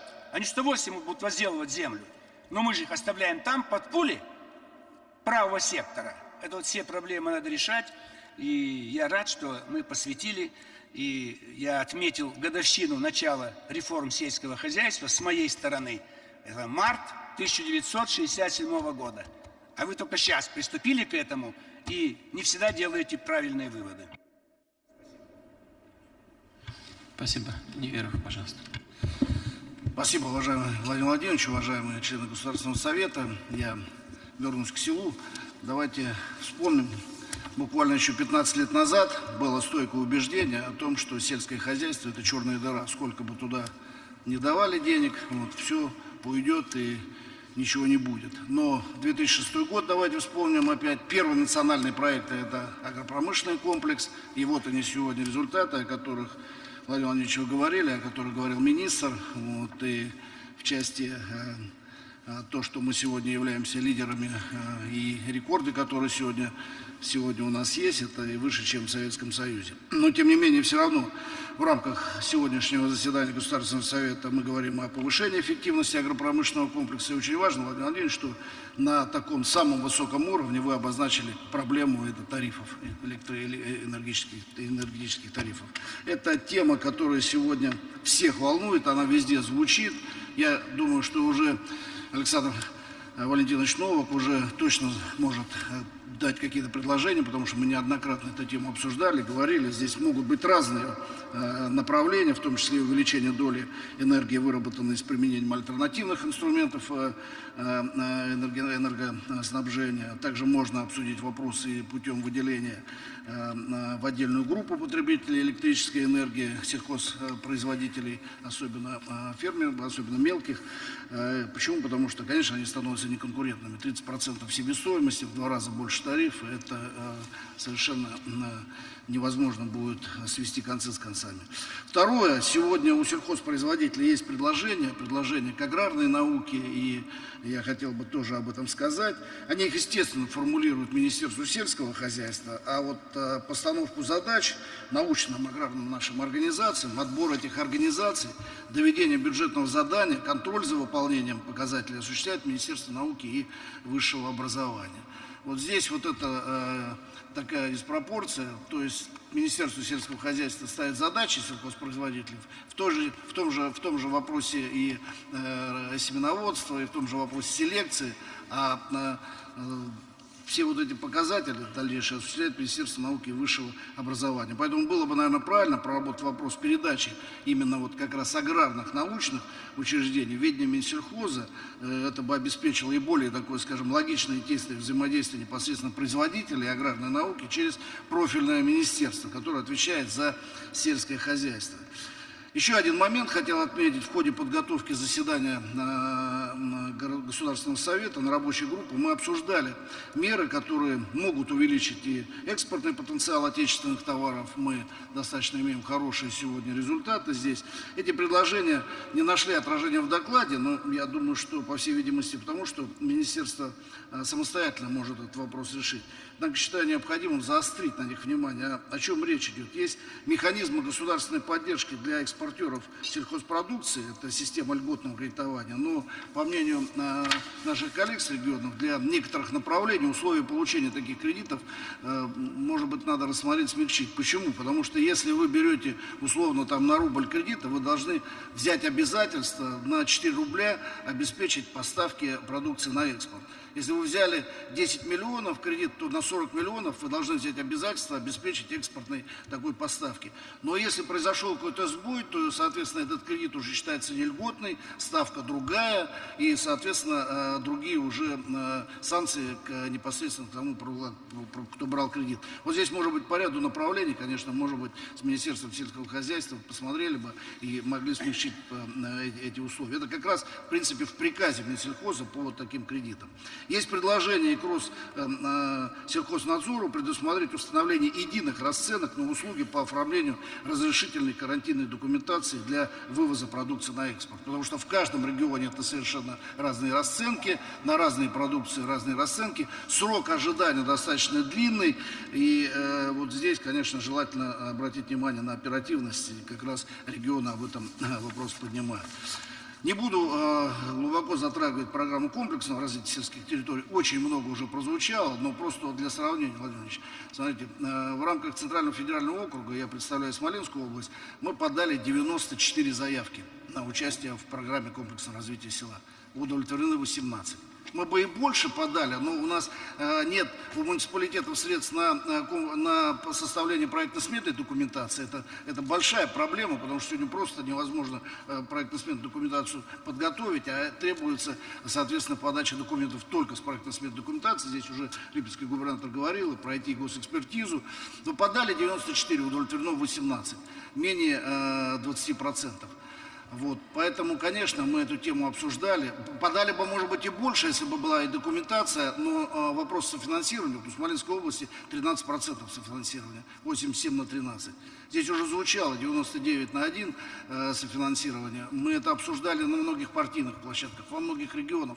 Просьба это поддержать, и, конечно, это бы очень серьезно сегодня дало возможность регионам в этой программе участвовать и, соответственно, развиваться. В целом, думаю, что с учетом старта программы комплексного развития сельских территорий с 2020 года, это очень знаковое и важное заседание Государственного совета, потому что точно могу сказать, что сегодня люди на территориях смотрят, какие решения будут приняты. Еще раз хочу сказать, Владимир Владимирович, вот по тарифам, то, что вы сказали, это сейчас гарантируют, там просто аплодируют на территории люди, что мы к этому подойдем. И, конечно, если по комплексному развитию сельских территорий еще по финансированию и по софинансированию по регионам посмотрим, будет вообще здорово. А так всех с наступающим Новым годом. Спасибо. Спасибо. Сергей Михайлович, пожалуйста. Уважаемый Владимир Владимирович, уважаемые коллеги, по данным Росстата, все ключевые показатели социальной сферы в селе минимум в 2 раза хуже, чем в городе. Это касается и качества жилья, это касается качества объектов образования, доступности здравоохранения, качество дорог, качество питьевой воды. Дальше, к сожалению, можно продолжать. Надеюсь, что реализация государственной программы комплексного развития сельских территорий позволит существенно изменить сложившуюся ситуацию. В этой связи несколько замечаний и предложений. Первое. По закону о бюджете на 2020-2022 год бюджетное финансирование госпрограммы не соответствует тому объему, который установлен паспортом госпрограммы. Сумма недофинансирования составляет около 328 миллиардов рублей. Из каких источников эта сумма будет покрыта, непонятно. Второе. Существующие проблемы на селе со всей очевидностью отразились на демографической ситуации. Возникла новая, никогда не свойственная для нашей страны ситуация, когда рождаемость в городе выше, чем рождаемость на селе. Такого не было никогда за всю историю нашего Отечества. К сожалению, в этом году, как мы знаем, не будет проиндексирован материнский капитал. Считая, что семьям, проживающим на селе и ведущими на селе сельскохозяйственную деятельность, материнский капитал и в этом году, и в последующем обязательно нужно проиндексировать. Другими словами, селу нужны не только общие стандарты, но и локальная привязка мер социальной поддержки семей. В частности, целесообразно расширить права сельских семей на субсидии при решении жилищных проблем, особенно при рождении второго и третьего ребенка, как это, кстати, сделано в Сахалинской области. Там принят специальный закон, в результате которого, если рождается второй, третий ребенок, погашаются кредиты. И должен сказать, что у нас Сахалинская область, не юг нашей России, выбивается в лидеры по числу рождаемых детей. Третье. Поскольку фермерам и небольшим хозяйствам трудно пробиться на полки торговых сетей и магазинов, нужно через систему грантов поддержать ассоциацию крестьянских, фермерских хозяйств, создание электронных торговых площадок в сети интернет, которые упростили бы взаимодействие отечественных сельхозпроизводителей и потребителей. Подобная стартовая программа, инициатива есть уже и работает очень успешно в Подмосковье. Считаю, что такого рода инициативы надо распространять по всей стране. Свежие экологически чистые продукты должны находить прямой путь к потребителю. Четвертое. Хочу упомянуть о современном подлинно народном движении, может быть, неожиданном для нашей страны, но тем более приятно. Речь идет о территориях трезвости. По данным Министерства здравоохранения, в России около 1000 деревень уже приняли решение о том, что их населенные пункты являются зоной трезвости. Люди проводят сходы, принимают такое решение, а потом обращаются к региональным муниципальным властям с тем, чтобы на территории этих населенных пунктов была запрещена торговля алкоголем. Успешно борется за трезвость Тувинская региональная общественная организация «Сыны народа за трезвость». Их проект «Школа трезвости» получил поддержку Фонда президентских грантов. Важно, что трезвый образ жизни существенно повышает уровень и качество жизни, прочие семейные связи, уважение к традиции. Трезвость, что характерно, начинает ассоциироваться с успехом. Трезвые территории должны получить преимущество в конкурсном распределении инвестиций по госпрограмме «Комплексное развитие сельских территорий». Трезво может доверять высокие технологии, в частности, те же солнечные батареи, потому что с ними ничего не будет, как мы понимаем.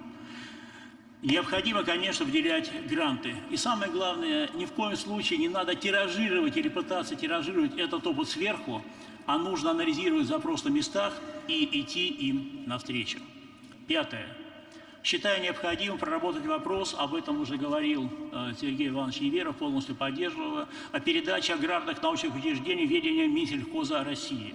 Потому что сегодня то, что происходит, но это, другими словами, как бюрократическая абракадабра, не назовешь. И вот такая система, к сожалению, привела, об этом тоже сегодня уже говорил министр, к тому, что российский рынок семян критически зависим от иностранных производителей.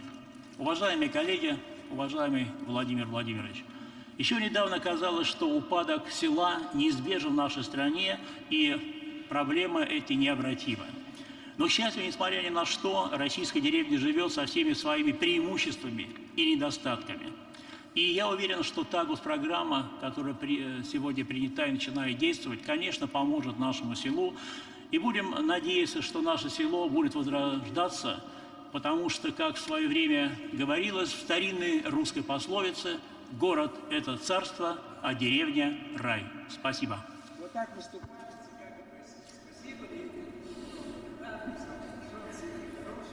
Спасибо. Васильев, пожалуйста, Игорь Владимирович, Кировская область. Спасибо. Уважаемый Владимир Владимирович, уважаемые участники заседания, на заседаниях подгруппы образования рабочей группы Госсовета по направлению образования и наука мы с коллегами из регионов, экспертным сообществом неоднократно обсуждали различные вопросы, касающиеся работы, сохранения и развития сельских школ. На селе все объекты социальной сферы, в том числе школы, играют особую роль. Ведь недаром говорят, что пока живет школа, живет село. И хотел бы сегодня озвучить одно из наших предложений – сделать школу в сельском населенном пункте культурно-спортивным образовательным центром. Можно сказать, социальным досуговым центром каждого небольшого населенного пункта. В настоящее время все инструменты для реализации данной концепции существуют, только находятся, и сегодня об этом уже говорили докладчики, в мероприятиях нескольких национальных проектов. Это и нацпроекты демография, образование, спорт и, конечно же, развитие сельских территорий. Сельская школа, на мой взгляд, могла бы стать единым фундаментом для сборки мероприятий этих национальных проектов, местом их синхронизации, в том числе и финансовой. Спасибо. Благодарю вас. Пожалуйста. Уважаемый Владимир Владимирович, глава Удмуртии Александр Бричалов, в первую очередь я хотел бы поблагодарить вас и правительство Российской Федерации, Министерство сельского хозяйства России за принятую государственную программу комплексного развития сельских территорий. Мы в 2020 году, что называется, в полный рост уже начинаем ее реализовывать на территории Удмуртии. Комплексный подход, основанный на экономическом развитии территории, безусловно, позволит каждому региону очень адресно работать над созданием условий для жизни сельских жителей. И я думаю, что озвучу мнение всего губернаторского корпуса, если скажу, что ресурсное обеспечение этой программы, конечно же, необходимо увеличивать. Из наших заявок также только часть была одобрена, понятно, в силу ограниченности финансовых ресурсов. Мы, когда готовили проекты для защиты в эту программу, в первую очередь ориентировались на те территории Удмуртии, где есть прогнозируемый и очевидный экономический потенциал. И еще раз хочу поблагодарить команду Минсельхоза за поддержку и хотел бы обратить ваше внимание на такое важное для Удмуртии, для многих регионов России направление, как льноводство. Вы уже акцентировали свое внимание на важности этого направления.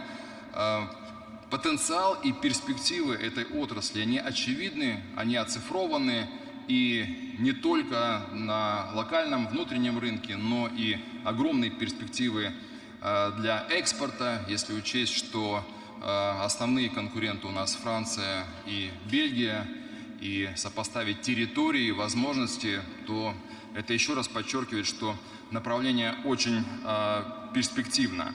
Но при том, что Министерство сельского хозяйства уже первые шаги делает в этом направлении и предоставляет субсидию в объеме 10 тысяч рублей на гектар посева, мы считаем, что этого недостаточно, и наши льноводы сегодня не в полной мере готовы полноценно закрывать как внутренние потребности, так и выходить в международные рынки. Хотя, еще раз повторяю, что для этого все перспективы есть. Причина. На наш взгляд, мы обсуждали это подробно и с Льняным союзом, и с Государственной Думой, и Советом Федерации. На наш взгляд, основная причина кроется в низком уровне техника и технологического развития этого сектора. А именно недоступность, и я хотел бы особо это подчеркнуть, специализированной техники и конкурентоспособных технологий возделывания и переработки льна. В результате предприниматели не видят экономической целесообразности выращивания этой ценной культуры. Мы в течение 2018-2019 года в пилотном режиме с коллегами из Льняного союза, со специалистами посмотрели на возможность некоторых наших предприятий, благодаря национальным проектам поддержали их выделением средств на покупку техники и уже получили очень хорошие результаты. Например, по выращиванию семян, если в 2018 году у нас был чуть больше 1,5 центнеров с гектара, то в этом году уже 7 центнеров с гектара. Это говорит о том, что техника и технологические какие-то компетенции – это ключевое препятствие для развития этого направления. Поэтому, уважаемый Владимир Владимирович, прошу вас рассмотреть возможность и дать поручение по разработке и реализации специальной программы по развитию промышленного льноводства. И мы в этом смысле готовы с Министерством промышленности и торговли принять самое активное участие и выступить пилотным регионом. Спасибо. Спасибо за предложение. Прошу вас. Уважаемый Владимир Владимирович, Кондратьев, Краснодарский край. Спасибо за возможность внести свои предложения, но я хотел бы в первую очередь от имени всех аграриев Кубани, Краснодарского края поблагодарить вас, правительство России, за беспрецедентную государственную поддержку агропромышленного комплекса края. Коллеги, я здесь слышал выступления многих коллег, но если вдуматься в цифры, то сегодня за счет средств федерального бюджета аграрии Кубани получили 4,5 миллиарда рублей, а с учетом краевых средств в этом году господдержка составила 7,7 миллиардов рублей. На следующий год она не только осталась прежней, она увеличилась на миллиард и составит 8,7 миллиардов рублей. Но, если говорить в целом про программы, субсидии, гранты, они не просто есть, они работают. Я хочу сказать, что вот только программа лизинг, которая запущена, у нас новые техники по этой программе Росагролизинга, наши аграрии купили, еще раз подчеркиваю, новые техники только в этом году на 2 миллиарда рублей, а в совокупности, с учетом программы, кредитов, собственных средств, на 7 миллиардов рублей. Новые техники только в этом году. Поэтому, конечно, мы можем смело сегодня говорить, что сельское хозяйство Краснодарского края становится высокотехнологичным. Работай, только не ленись. Значит, я, тем не менее, хотел бы сказать, что, конечно, есть дефицит. И дефицит для нашего края – это дефицит земли. У нас сегодня нет ни одной свободной сотки, земли сельхозназначения. И я могу смело сказать, что у нас нет ни одного неэффективного пользователя. И я хотел бы вернуться, с вашего разрешения, к вопросу, который вам нарисовала на встрече в Адыгее фермер, потому что у нас в крае 13 тысяч фермеров. Мария Соколова, очень энергичная, волевая женщина, у которой более 100 коров. И она сказала, что на 100 коров у нее всего 4 гектара земли. Естественно, что в этом случае она не может дальше содержать это стадо, потому что конкурировать по приобретению земли на торгах с, понятно, агрохолдингами либо иными участниками она не может, потому что, в силу просто финансовой возможности. Поэтому она предложила вариант вернуться к прежней норме закона о фермерах, где предоставляют фермерам землю без торгов. Но моя точка зрения, что мы не можем вернуться к этой норме только потому, что, если говорить по-честному, в то время, когда эта норма работала, одни фермеры имели десятки гектаров, а может сотни тысяч гектаров, потому что они были приближены тем, кто эту землю предоставлял без торгов, а другие не имели ничего. Поэтому, если мы эту норму вернем, я думаю, что будет одна крайность. Но сегодня другая чуть-чуть крайность, потому что сегодня они вообще ничего не могут иметь, потому что просто не могут выиграть. Поэтому, если можно поддержать, все-таки ввести критерии для фермеров, в каком случае они могут получать землю без торгов. Например, если у него 100 коров, то мы можем ей предоставить, как пример, гектар на корову, не более 100 гектаров земель фонда перераспределения при условии, прям в этом договоре написать, при условии, если она будет сохранять это поголовье. И до тех пор, пока она будет сохранять поголовье молочного стада, то есть у нее будет эта земля. То же самое, Владимир Ильич, если возможно, кооперативам фермерским, при условии, если они будут заниматься переработкой собственной сельхозпродукции, они тоже будут иметь право получения земли без торгов, при условии, что они будут заниматься переработкой собственной сельхозпродукции и продукции других фермеров. И здесь я позволю себе, может быть, не совсем согласиться с коллегами, которые говорят, что нужно ввести норму в закон, где обязать торговые сети резервировать полки. для фермеров. Ну, давайте признаемся, коллеги, что фермеры не в состоянии в течение года заполнять эти полки продукции, потому что фермеры – это сезонные товары, они не могут хранить, они не могут где-то порой упаковывать. Вот мы первое, что должны сделать, о чем я почему сказал про землю кооперативом, объединить фермеры в кооперативы. И только кооператив может поддерживать продукцию в торговых сетях в течение всего года на той или иной полке. Это будет и по рыночному, и по честному, а просто ресурсно, но я думаю, не совсем верно. То есть есть рыночные механизмы, которые будут работать при условии, если мы следим условия, в том числе и в том числе, подчеркиваю, если мы этим фермерским кооперативам будем давать землю без торгов до тех пор, пока они будут заниматься переработкой собственной продукции, еще раз подчеркиваю, и других фермеров. Значит, я просто прошу поддержать, все-таки внести определенные критерии для того, чтобы фермеры имели возможность получать землю без торгов при соблюдении этих критериев, о чем очень вас просила Мария Соколова и передавала огромный вам привет. Спасибо. Спасибо. Я считаю, что это правильно. Критерии нужно выработать таких предприятий, которые можно наделять землей в особом порядке. Да, пожалуйста.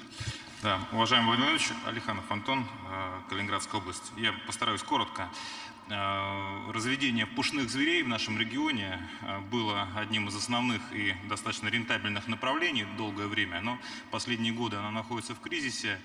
И здесь, я думаю, ко мне присоединятся коллеги из Тверской области, из других областей, для которых эта отрасль была одним из приоритетов. И сейчас у нас на горизонте появилась еще одна проблема для этого направления деятельности. Это вопрос с НДС.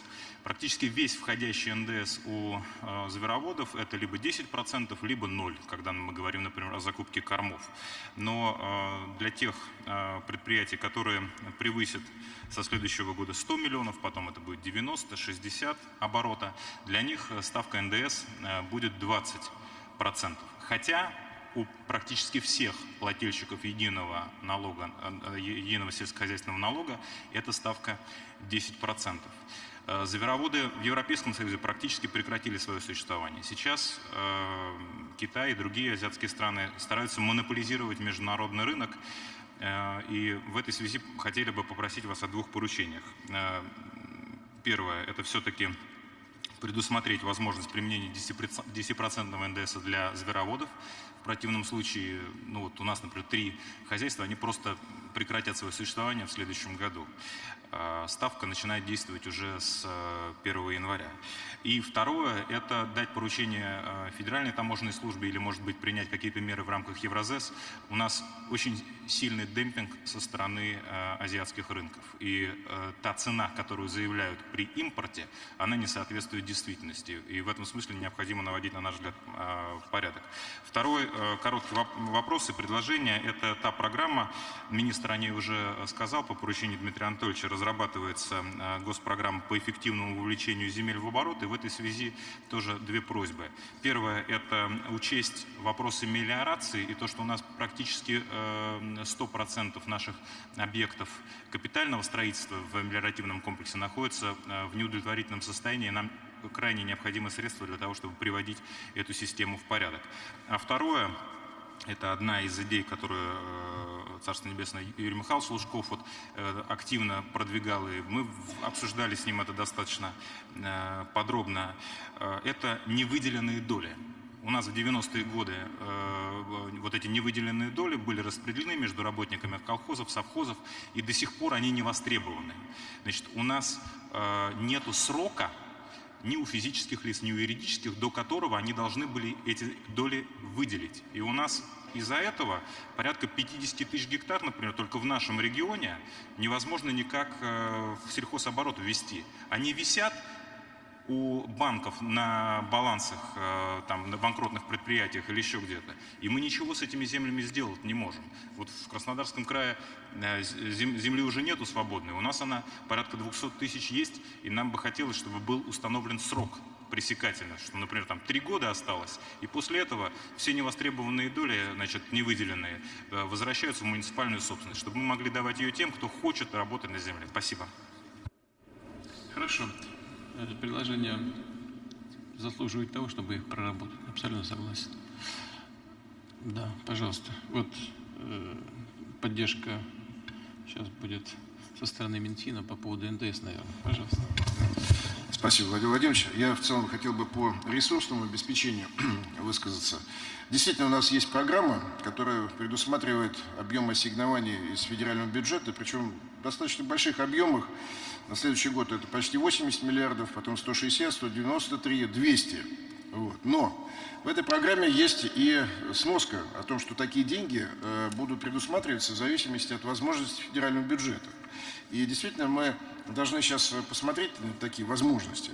Договаривались, и такие поручения бы давали представитель правительства о том, что в ходе исполнения следующего года будем возвращаться к вопросам увеличения этой программы. Но сразу хочу сказать, что это действительно очень большие объемы и возможности сегодняшнего федерального бюджета с учетом тех новых задач, которые мы решаем, они ограничены. Тем не менее, на что хотел бы обратить внимание. Да, действительно, у нас в бюджете предусмотрено по 35-36 миллиардов рублей непосредственно на реализацию этой программы. Но у нас по другим программам, которые реализуют аналогичные задачи, предположим, жилье, рынок труда, дороги, есть те же самые мероприятия, которые финансируются по сельским территориям. И это уже не маленькие цифры. Это уже в следующем году порядка, по нашим оценкам, 77 миллиардов рублей и по 70 миллиардов в последующие годы. То есть здесь вопрос координации всех программ. Это вопрос управления, что называется, наш. И не надо только смотреть на цифры, которые предусмотрены в бюджете по программе развития сельских территорий. Надо посмотреть весь объем ресурсов, который направляется и по другим программам на те же самые цели, на тех же самых сельских территорий. Скоординировать их и, соответственно, использовать на нужды программы. Это первое соображение. Второе соображение. Здесь в проекте протокольного решения тоже говорится об увеличении пороговых значений дохода, получаемого налогоплательщиками, которые применяют единый сельхозналог, для того, чтобы освободить их от уплаты налога на добавленную стоимость. Мы приняли недавно законодательство, которое говорит о том, что мы будем постепенно понижать уровень дохода, выручки со 100 миллионов до 60, сверх которого селяне будут уже уплачивать налог на добавленную стоимость. Для чего это нужно? Купил фермер трактор, учел налог на добавленную стоимость в дальнейших, продажах, произвел продукцию сельскохозяйственную. Сети, магазины с большей охотой берут продукцию, в которой налогоплательщик уплачивает, который участвует в цепочке добавленной стоимости. Потому что можно поставить этот налог на добавленную стоимость на вычет.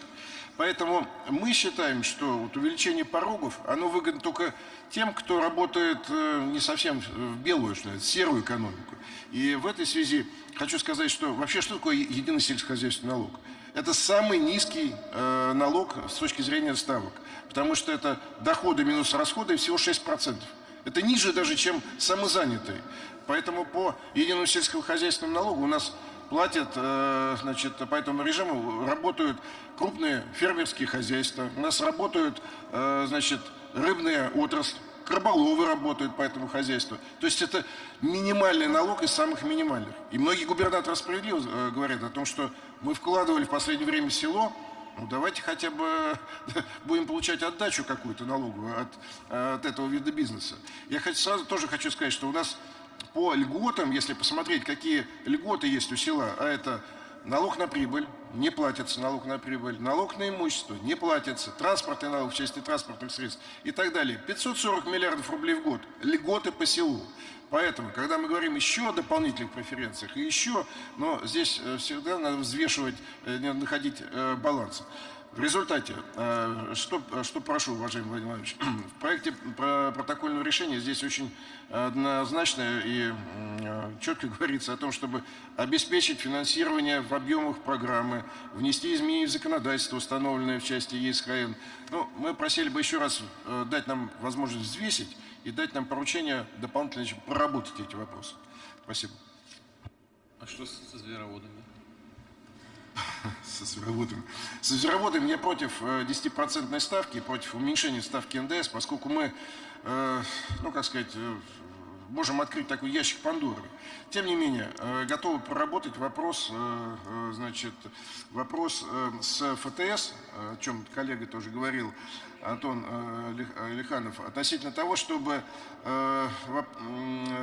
снизить накал проблемы такой антидемпинга. Потому что действительно мы сейчас ведем работу по системе управления рисков в таможне. Вот, и готовы вместе с таможенной службой вопрос демпинга, если он есть, его пресекать. Те, кто разводят рыбу, пользуются льготной ставкой, а те, кто зверьков разводят, не пользуются. Странновато. Ну ладно, и молочники тоже, и другие. Поговорим еще. Значит, по поводу земли, вот то, что калининградский губернатор сказал, неиспользуемый. Ваше мнение какое? Ну, надо разрабатывать комплексный документ, который будет, в принципе, регламентировать и ввод земель в сельхозоборот, и мелиоративные какие-то действия. Я об этом коротко сказал, мы, конечно, поддерживаем. Да, будут готовы ваши предложения. Предложения ваши когда будут готовы? По исполнению указания Дмитрия Анатольевича в феврале должны внести программу. Но если бы это было более широко, то это было тоже позитивно. Хорошо. Уважаемый Владимир Владимирович, Чибис, Мурманская область. Я хотел бы поднять тему прибрежнего рыболовства и переработки рыбной продукции. И министр сказал, что рыбохозяйственный комплекс растет, действительно так, и у нас крупные компании очень активно развиваются, но вот тема прибрежного рыболовства, тема малого и среднего бизнеса, безусловно, имеет очень серьезный потенциал роста. А для нас это принципиально важно, потому что это компании, которые расположены на нашей территории, это рабочие места, которые создаются у нас. И это в том числе дополнительный потенциал загрузки судостроения и судоремонта тех предприятий, которые у нас находятся. Но самый главный аспект – это обеспечение свежей рыбной продукции территории прибрежных субъектов. И, безусловно, как раз малый и средний бизнес здесь главный поставщик рыбы на продукты в субъекты федерации. Мы запустили такой проект при поддержке министерства и наших рыбаков. Наша рыба, он получил самую такую высокую оценку на уровне федеральном, но это такой спецпроект по определенному объему рыбы. А системно решить проблему, для этого нужно определенные корректировки в регуляторике и специальные меры поддержки. Какое предложение? Рассмотреть эту тему именно в части прибрежного лова и переработки на территории прибрежных субъектов на специальном заседании Президиума Госсовета. Там есть целый набор предложений, они дискуссионные, это не только касается Мурманской области, но и других моих коллег. И если поддержите, то мы готовы все это организовать, подготовить вместе с администрацией и правительством, и было бы здорово в Мурманске провести такой президиум, потому что тема реально очень важная, социальная, и прежде всего касается доступной рыбы на прилавках в прибрежных регионах. Хорошо, посмотрим. Игорь Михайлович, пожалуйста. Спасибо, Владимир Ильич. Я хотел бы сказать, что не согласен абсолютно с Минфином, потому что нельзя мерить себя с самими собой. Надо мерить нас с конкурентами. Губернатор Калининградской области об этом и сказал, что если мы не вернем НДС 10% для звероводов, у нас выращивается и соболь, норка, там много чего, то мы просто проиграем нашим конкурентам, и мы положим целую отрасль звероводства, которая сегодня достаточно существенна. Поэтому я прошу дать это поручение. Мы готовы дать все необходимые обоснования экономические. И с 1 января текущего 2020 года вернуть НДС на 10%. Потому что сегодня мы из своих бюджетов стараемся их поддерживать, но если это будет, изменение вступит в силу, то нам, я думаю, всем будет очень тяжело и практически будет очень высокий риск потери эффективности этой отрасли. Спасибо. Давайте ваше обоснование. Прошу. Уважаемый Владимир Владимирович, уважаемые участники Государственного совета, приятно слышать, что малый бизнес на селе развивается и растет экспорт малых производителей. Это говорит о том, что в том числе меры государственной поддержки, они эффективны. Правительством Российской Федерации был создан федеральный проект создания системы поддержки фермеров и развития сельской кооперации. Этот проект оперируется Министерством сельского хозяйства при участии корпораций малого и среднего предпринимательства. Это удачный и востребованный продукт. Но на что мы обращаем внимание? Финансирование на следующий год по этому федеральному проекту, оно снижается, причем чуть ли не в 2 раза. Но все говорили о том, что сельские кооперативы, фермеры – это один из драйверов развития не просто экономики, но и жизни на селе. Поэтому мы бы просили посмотреть с учетом возможной экономии по другим статьям в следующем году все-таки не допускать снижения значительного финансирования проекта создания системы поддержки фермеров и развития сельской кооперации. Особенно с учетом того, что там все деньги-то идут в регионы. То есть эти деньги получат прежде всего фермеры, работающие в конкретных регионах Российской Федерации. Второй важный момент. Через год прекращает действие на территории Российской Федерации единый налог на вмененный доход. Сельские производители, они должны перейти, как правило, на патент. Но патент, у нас есть целый год для этого. Его нужно доработать, потому что там много есть тонких вещей, которые еще пока не решены. А это затронет миллионы российских семей. И особенно это важно для потребительской кооперации на селе. Поэтому мы бы, конечно, просили вашего поручения. Есть время доработать патент, особенно с учетом особенностей ведения бизнеса на сельских территориях. Там в некоторых территориях это единственный магазин, который там работает. С тем, чтобы на патент перешли миллионы россиян более-менее комфортно. А мы со стороны «Опор России» проведем большую разъяснительную работу. Подскажем, что нужно сделать, но обязательно нужно доработать патент вместе с парламентом Российской Федерации. Следующий момент – это, Владимир Владимирович, вы помогли производителям улиток, уже и Министерство сельского хозяйства об этом сказало. И парламентом Российской Федерации был недавно принят революционный закон о виноградарстве и виноделии. И наши виноделы были отнесены к сельскохозяйственным производителям. Но у нас есть тоже уникальный продукт – это производство сидра из отечественных яблок. Это почти 80 регионов Российской Федерации. И если бы принять аналогичный закон о том, что производители сидра, они тоже были бы сельхозпроизводителями, они могли бы получать какую-то государственную поддержку. А сейчас, поскольку это акцизный товар, они не получают особо государственной поддержки. И в результате мы пьем сидр иностранного производства, либо, мягко говоря, то, что сидром натуральным не является, то есть разбавленный сок алкоголем. И мы бы просили и парламент Российской Федерации подумать на том, чтобы аналогичный закон сделать и по отечественным производителям сидра. Ну и, наконец, решения Государственного Совета, они, конечно, фундаментальными являются. В 2015 году прошел Государственный совет по развитию малого и среднего предпринимательства, и фактически была создана новая инфраструктура поддержки малого бизнеса. Качественно изменился сам малый бизнес, исчезли практически однодневки. И малый бизнес, оборот его растет более 10% в год. Конечно, есть другие трудности. Мы бы просили вас в 2020 году, учетом того, что прошло уже 5 лет, провести Государственный совет по развитию малого и среднего предпринимательства. И будем благодарны вам за соответствующие поручения. Спасибо за внимание. Спасибо большое. Я хочу вас поблагодарить за такое активное участие в сегодняшней совместной работе. Это говорит о том, что вопрос, который мы рассматриваем сегодня, действительно является важным, затрагивает интересы всей страны, практически всех регионов Российской Федерации. Он важен для большого количества наших граждан. Мы знаем эти цифры. Почти 40% граждан страны так или иначе связаны с работой на селе.